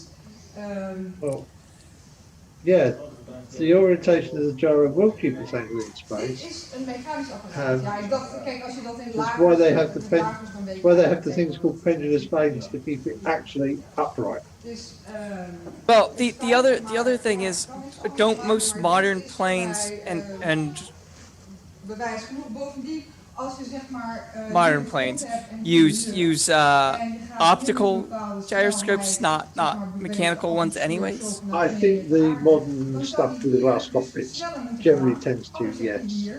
Yeah, so Yeah, there are still an awful lot of mechanical artificial horizons out there, though. Nou, Mag ik daar nog wat over? er zou een gradient moeten zijn en dat is er gewoon. yeah. How come I don't speak Dutch? Op YouTube die dat laten zien. Aan de andere kant, het is ook bekend dat die gyroscoop juist zichzelf... Because most of the Dutch don't speak Dutch, from what I'm told. Het is dus nodig om hem elke keer toch weer dezelfde stand te houden. Oh, ouch. My dad went to the Netherlands a few times, and he was told by him just not even to try, just to speak English, because there's too many different dialects, and he'd just get confused. And they all speak English. Wolfie bought a gyro out that had been removed from a helicopter, didn't he? And he's done loads of demonstrations of how they work. Oh yeah, on the pendulous vanes and the gyroscopes. Yeah. And how it will restabilize itself, etc., etc., etc. Dus je wordt zeker zo zwaar. Dus als dat ding, als wat u zegt, die pendulous vanes zouden werken op zwaartekracht, wat ze niet doen, dan zou ik nooit een holding kunnen draaien. Op luchtstroom. Niet zozeer op zwaartekracht. Oké, maar jullie boel... Dave Cannabis, get your mind out of the gutter. Ik ben er nu zo echt weer klaar mee. Hè, zou 3,5 jaar. Laten we zeggen, de verloopstickers, de balplakkers. Dan zijn jullie zeker de bolontkenners. Nee, wij hebben gewoon ontdekt dat het niet zo is. En het heeft niks met ontkennen te maken. Het is gewoon... Het zijn gewoon feiten. Als ik woon in Lelystad. Als ik vanaf Lelystad naar Enkhuizen rijd, dat is ongeveer 35 kilometer. Ik kan verdomme gewoon de overkant zien. Dan had 80 meter had ik niet moeten kunnen zien. Het moet onder de bol zijn. Dus er is geen curve, dus er is geen... Why? Eén vraag, want je kunt er ook niet landen met die 1600 km per uur. Dan zou je er nooit kunnen landen, toch? Nee, dat ook nog. Kijk, als je bijvoorbeeld kijkt naar Brian Mullen, ik weet niet of zijn YouTube filmpjes nog Again, wrong. Maar hij is echt geniaal met al die berekeningen en zo. Dat ben ik helemaal niet, kan ik wel zien. Oh maar god. dat niet uit. Dit is mijn verhaal. Brian Mullen. So she's a pilot and she can't even figure that out. That's fine. Waarmee je dan zeg maar de lucht ingaat. Is she an actual pilot or is she just aircrew? She claims to have been... Die in jouw vliegtuig zit. Snap je? En als je daarna zeg maar naar, weet ik veel, naar Zweden of zo. Waar waarmee je bent begonnen, zeg maar, sideways. Ja,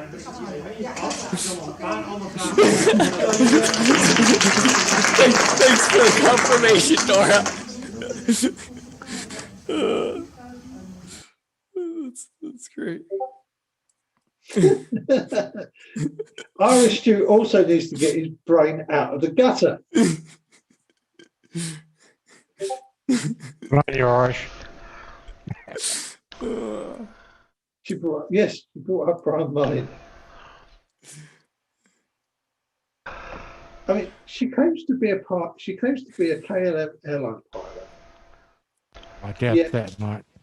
Yeah, and then claims she got sacked. I don't see that she doesn't have enough information to be a pilot. I mean, it's. I'm not going to say that it's impossible. It's improbable, but I can definitely see why she got sacked if she was. Because if I ran an airline and one of my pilots came back to me and was like, "The Earth's flat," I'd be like, "All right, have a nice day. You obviously can't do this job."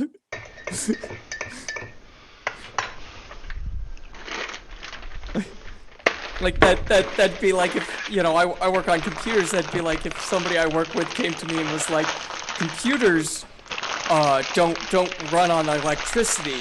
They run on helium. All right. I don't think you have the necessary requirements to continue doing this job.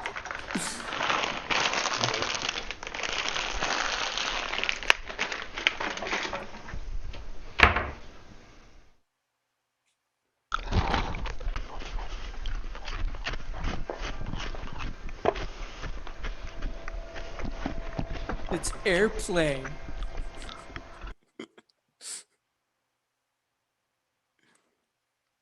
Though every time they say it's airplane and not air sphere, I do just want to make an air sphere. Just have it in like a catapult. Did think you want to do the second vid? It's in English. Oh yeah, Colin sent you another vid. He said with Mark Sargent interviewing her. Okay. This will be interesting. Terry, are you eating bickies? Because No, I'm not eating anything. It's not me. Not me. Not me. Not me. Why would I be eating anything? Even though I'm hungry. That might be a good reason. I tried to sneak one in while I was unmuted, but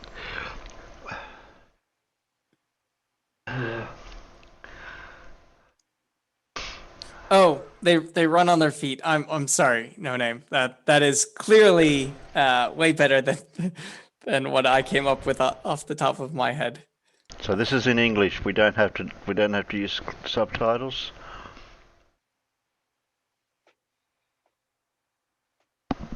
Goes for 29 minutes, you know. Goes a bit long. We can have a bit of a look. We can have a bit of a watch and then just like. Yeah, we don't have to watch it all. We can skip around it too. Well, how about I just fast forward it to anything that's... Oh, it's all auditory. It's no visual. Yeah, because I think it's just an interview. That's just audio. Vaccination. Oh, we can have a... You had Oh, you don't need to see it then on your end because it's all oh yeah, like a injury. Yep, sure. So that's how I got, onto the internet at 2003, and I was reading about a lot and figuring things out. How long have you been in the airline industry? Actually, I got my license in '91. So I've been with the company that I'm at now, which is actually the best in Holland. There are not so many, but they're a very good company, and I'm with them for 22 years now. Just to recap here real quick. So you got into conspiracies because your son got a vaccination and suffered some brain injury because of it. Yeah. And then started going down conspiracies, saw a couple things that had to do with flat earth and gyroscopes and thought, this is sort of interesting. Yeah. So did you start poking around inside your company? Did you were there that's what I did. friends of yours? Yeah, so I was just because there are lots of things that we are taught about the spinning Earth, and I told to my colleagues, because of course you think about it, but then you just discard it, about how it is possible that the atmosphere spins with the globe, and then of course, well, that might be gravity, and then it says, well, then you have to, it has to spin faster at a higher altitude because there's no gradual difference. Right. So I thought, well, that's kind of strange, and also the speed at which the Earth should spin around the equator. I thought, well, that's almost the speed of sound, so that's kind of strange. And then also when you fly, let's say from The speed of Johannesburg sound is to relative Amsterdam, to the medium. there is we don't have to account for the difference, and also There is no speed of sound in because it's a vacuum. at a different rate, and it doesn't also, we don't also have to account for the difference in altitude that it spins. So I thought this is so strange. And now, actually, I told the other day to stewardess, because she has an open mind, and now I have to work on the ground. I said, well, actually, I'm a little bit ashamed of, believing all this shit, and I should have, questioned before, because my IQ isn't actually good enough to, question how does a gyroscope work, actually, because it does not, measure the gravity. Everybody in the flat Earth community has had to relearn a lot of scientific premises just so we could catch up and then tear it down. And gyroscopes is one of them. Actually, gyroscopes helped us a whole bunch. I didn't know how gyroscopes. I mean, we've seen, of course, and we we spin things around and we kind of get the feel for them. But how they relate to the Earth spinning, most people don't know. So anyway, sorry, continue, please. So you were looking into the gyroscopes, and then what? Yeah. And pause it then, for a of second, course, Terry. I do want to push back on John Stock a little bit. It's from the sounds of it, it is her son came down with an illness. She wanted an explanation to whatever happened, whether it was autism or something else. Blamed the vaccine, whether it was related to the vaccine or not, because I'm not going to say that there's no side effects to any vaccines, but most of them are safe, so probably wasn't. But even if it was, sought a answer because people want answers to things. That's completely normal. Blame the vaccine. Once you're on one conspiracy theory, well, then it's easier to justify other ones, and started down that rabbit hole. And unfortunately, sometimes people who are intelligent, who aren't stupid, but are even worse when it comes to conspiracies, because they have that reasoning capability to start coming up with, to fill in the blanks better than your normal flat earther and stuff, and to make it even more convincing. I'd have to come back on you, because a lot of us have had our own tragedies in life. There's no reason to go that stupid way of path. Oh, I'm not saying that you should. I'm just saying that is something that people do. And once you're of the mind for conspiracies, it opens you up for other ones, right? Like, I can see, like you say, as somebody who has whose children, I have two kids who are on the autistic spectrum. The other thing is, you're constantly getting all the woo stuff thrown at you by family and friends who, because they just see they hear, oh, this can cure it, and you get this pushed at you all the time. It can be really easy to fall down that hole, and so I can kind of feel a bit sorry for her if that is the situation, because I've seen firsthand I'm sorry for a child, but there's no excuse for going the stupid way of path, mate. But when you've got when you've got family members constantly seeing the latest bit of woo that gets on the news or in the paper or what have you,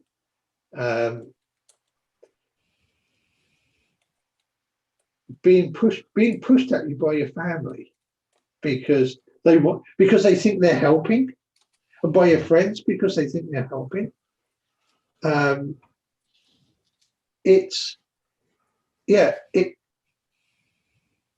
you're in a stress, when stuff is then stressful anyway, I know how easy it can be to almost fall down that rabbit hole.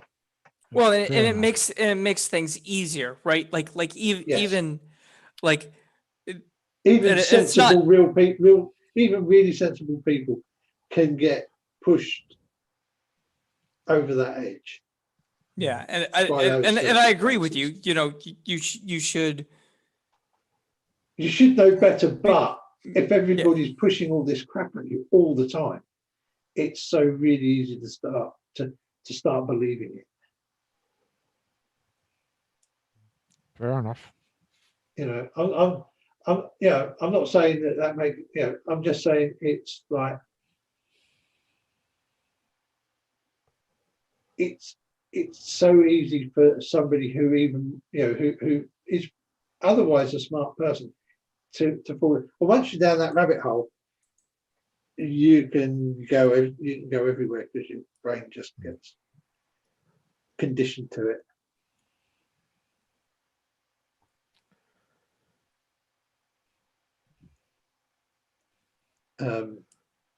Because like I say, like Colin says, family members, friends see this stuff and they go, "Oh look, maybe this will help. Oh look, maybe that will help." And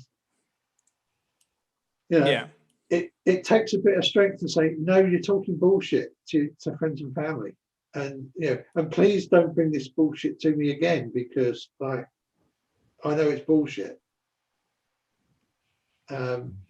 When you're struggling with it. Yeah, I mean that's the problem. If you become, that unfortunately a lot of vaccines are administered at around about the same time that it starts becoming possible to diagnose autistic spectrum issues and similar things. So again, you get the diagnosis. It's correlation, not causation. Yeah. And I want to be clear. She didn't say autism. The only reason why I brought autism up at all is because I know that's a common one. Yes. But there are some side effects to some of the vaccines that are very rare. I'm not by any means anti-vax or anything like that. Vaccinate, but there are some side effects that are very rare that do come up. So there is a chance that it wasn't autism, that it was some other illness that was legitimate, or whether it was caused by the vaccine or not.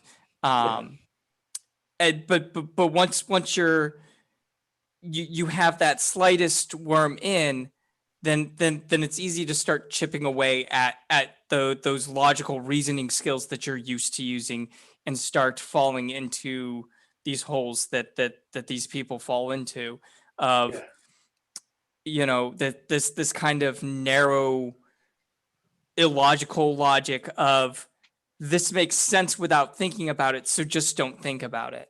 Yeah. And while you're trying to deal with the process, a lot of other stuff that is hard and difficult to deal with process with.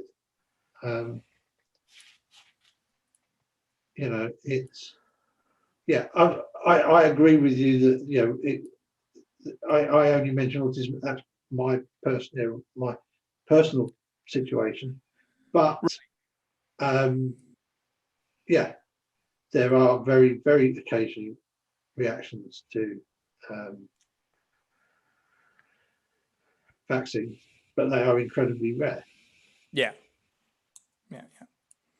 But okay, play or skip ahead. I forget what we stopped for.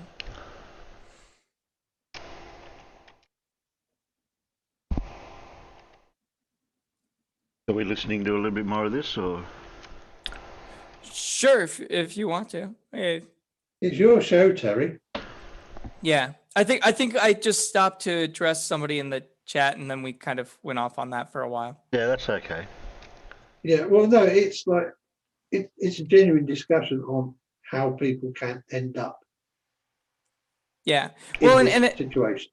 And it's good to remember that too, since we are in a community that engages with these people a lot of times, that yes, you have your people like Nathan Thompson and Oakley and those guys that are just assholes and, excuse my language, just terrible people, you know, and shouldn't be given any mind. But that doesn't mean that everybody who does this is stupid or is you know, a terrible person. Some of them are just misled or were able to not you know, the logic was able to be whittled away from them or whatever, and they just need that built back up.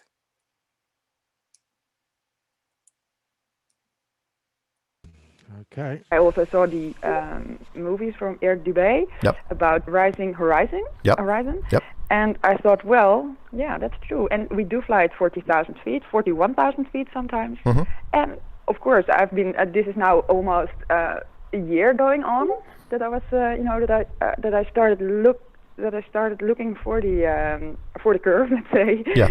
And yeah, of course, I couldn't find it. And I saw the horizon, you know, rising with us, and it was flat wherever I looked, and I thought, well, shit, why did I, you know, didn't see this before? And then I started questioning in the cockpit, you know, do you know that the atmosphere spins at the same speed as the speed of sound at the equator? And then I get this strange look on their faces, you know, whenever I would ask something like that. But it bothered me so much that I thought, well, yeah, this has to, you know, go out there. And I thought, well, you can just discuss these things, but obviously not. We were with the three of us in the cockpit, and the captain, he was in training, and the instructor was on the jump seat. And we had a night stop in Zurich, and the last day that we actually flew from Zurich to Amsterdam, they said, well, did you actually mean those of us? Right. So I did not go out with dinner with them at the. I think she just rambles on most of the time in it, by the sound of it. Yeah, there's quite a bit of that. That's any indication, just listening to that bit of it.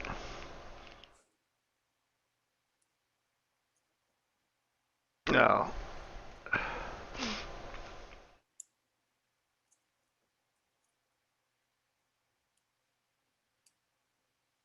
How many years ago was this? 3 years ago? 4 years ago?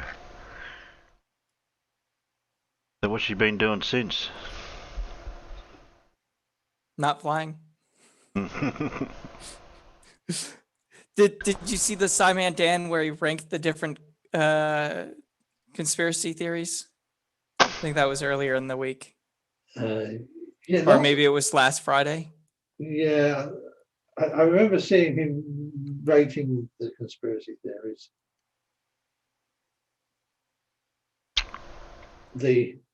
Yeah.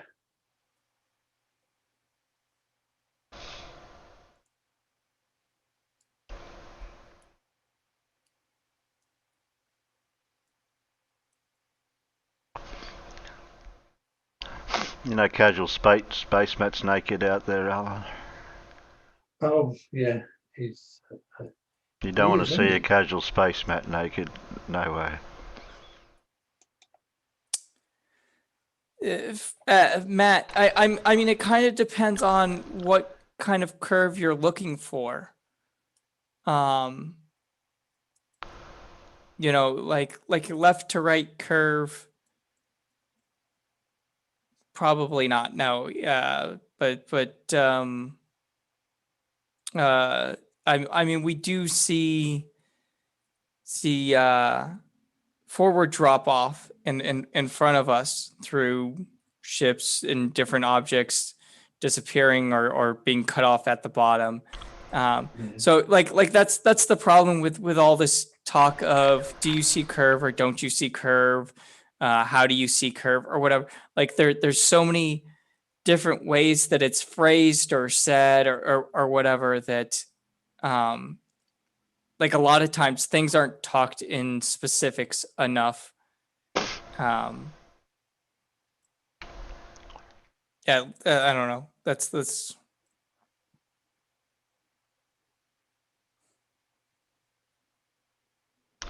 What, she's a private pilot? Yeah, that sounds like a Bob-related tale, doesn't it?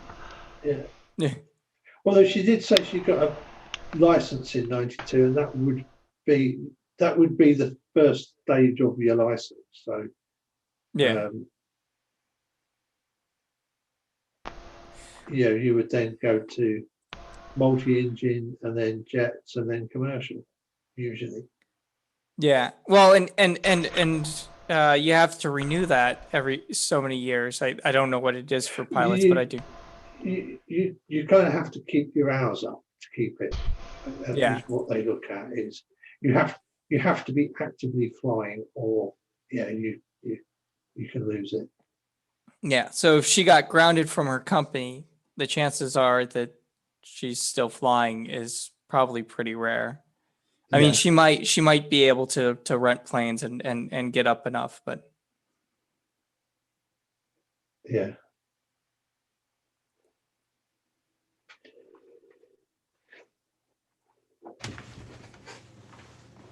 And of course, your medical's up to date. Yeah. It's no different than in any profession, though. I mean, you have doctors that think they can cure all sorts of things which can't be cured. Yeah. You have like all sorts of professions where there's always the odd one or two that, think they're a bit better than everyone else and know something more than anyone else. Yeah. Oh, what you mean, like Dr. Andrew Wakefield? Yeah. Well, former Dr. Andrew Wakefield. Yeah. Well, the big thing with like doctors and a lot of the other professions is they're like you'll have a general knowledge of or where almost everybody knows all this baseline stuff or whatever.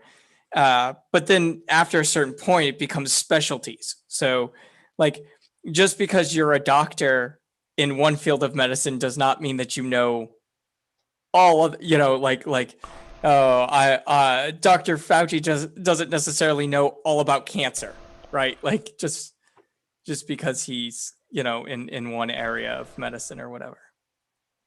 So I mean, if I wanted a doctor that could treat me for cancer, I'd look for an oncologist.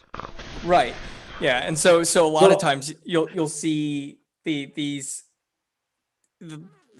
faux documentaries or pieces or whatever, where they'll get people that have a title that sounds like they should have the right experience or knowledge, but when you actually look at what their specialty is in, it's nothing related to what the questions they're being asked and stuff. Oh, correct. Yeah, exactly. This is the problem with this is how they push the woo. Yeah. This was what I was talking about earlier. This is that's a lot of the stuff that you're dealing with all the time. Yeah. My mother would always see stuff in the paper, because you'd often see one of these people, they'd managed to get an article published in the press because it's a slow news day or whatever. And my mum would faithfully cut it out and send it to me and say, "Would this help?" Yeah. And I can't say to my mother, "No, it won't help. Now stop sending this shit to me," because it's bollocks. You just have to be right about it, don't you? Yeah. Oh, we might finish up, Alan. It's getting late over here. Yeah, I think that might be a good time to finish up. nearly 4 hours in, so it's nice length. Considering we started late. Yeah. Yeah. What I did to fix it is I deleted the program through your control panel thing, and then reinstalled it. Yeah, that helps sometimes. Yeah, because sometimes updates break stuff, and then you reinstall reinstall it as the new version, latest version, and it's fine. Yeah, it worked perfect. Yeah, it kicked in straight away. Didn't have to do anything. You're not running Windows RG, are you, Terry? Which one's that one? Windows really good. No, if you want to know what I'm talking about, you've just got to go and watch Kit Boga. Oh, Kit Boga is awesome. He has this theory that scammers don't really know anything about computers, and he's right. Yeah. So he resurrected an Adobe Flash Player simulation of Windows called Windows RG, and he asked the scammers to scan it and see what was wrong with it, and they couldn't even pick up that it wasn't even a real version of Windows. It's hilarious. I like the series he did. Not last year. I think it would have been the year before, where he had the callers like on the phone on and off for months or whatever, but like on the phone time was over 24 hours of 36 hours. Or was it over 36? Yeah. Just forever had them keep calling back, and he's doing like the granny voice the entire time. He'd almost give them the stuff. He'd be like, "Oh, I need to go. I have something important. I'll call you right back." Like, it's just the best. All right, I promise I'll have more for you next week, Terry. No, is that the one where he does the used? Or he redeems the himself. Yeah. He's like, I'm redeeming them for you.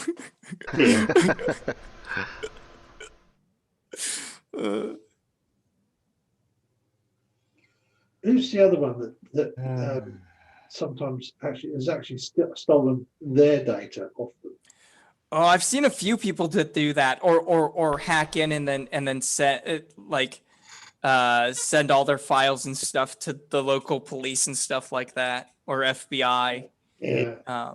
And lock them out. Jim Browning does Scammer Payback. Does oh it? yeah. I think that's the one. Jim Browning was the one I was thinking of. I think.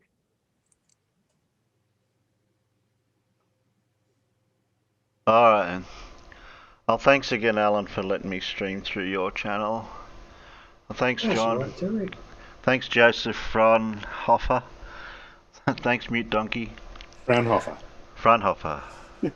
I think I pronounced it right. I know Facty turned up late. Sorry, Facty. We're just about to finish. Stevie B, NANA.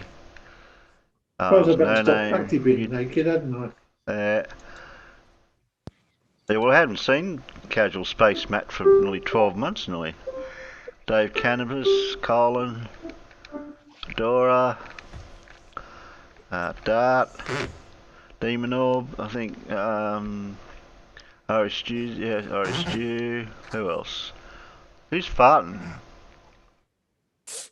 No, not me. Oh, okay. Room Fondle. I said then A, did I? Oh, Ozzie Glavehead was there earlier. Can I go any further? Yeah, Professor Phil was there earlier. Stevie B, Demon Orb. That's as far as I can go. If I've missed you, I can't scroll any further up to see if you're there. So we'll see you over on Discord. Anyone that wants to have coffee and cake or whatever. All right. Well, thanks for streaming, Terry. Thanks for giving him a channel to stream on, Alan. Yeah.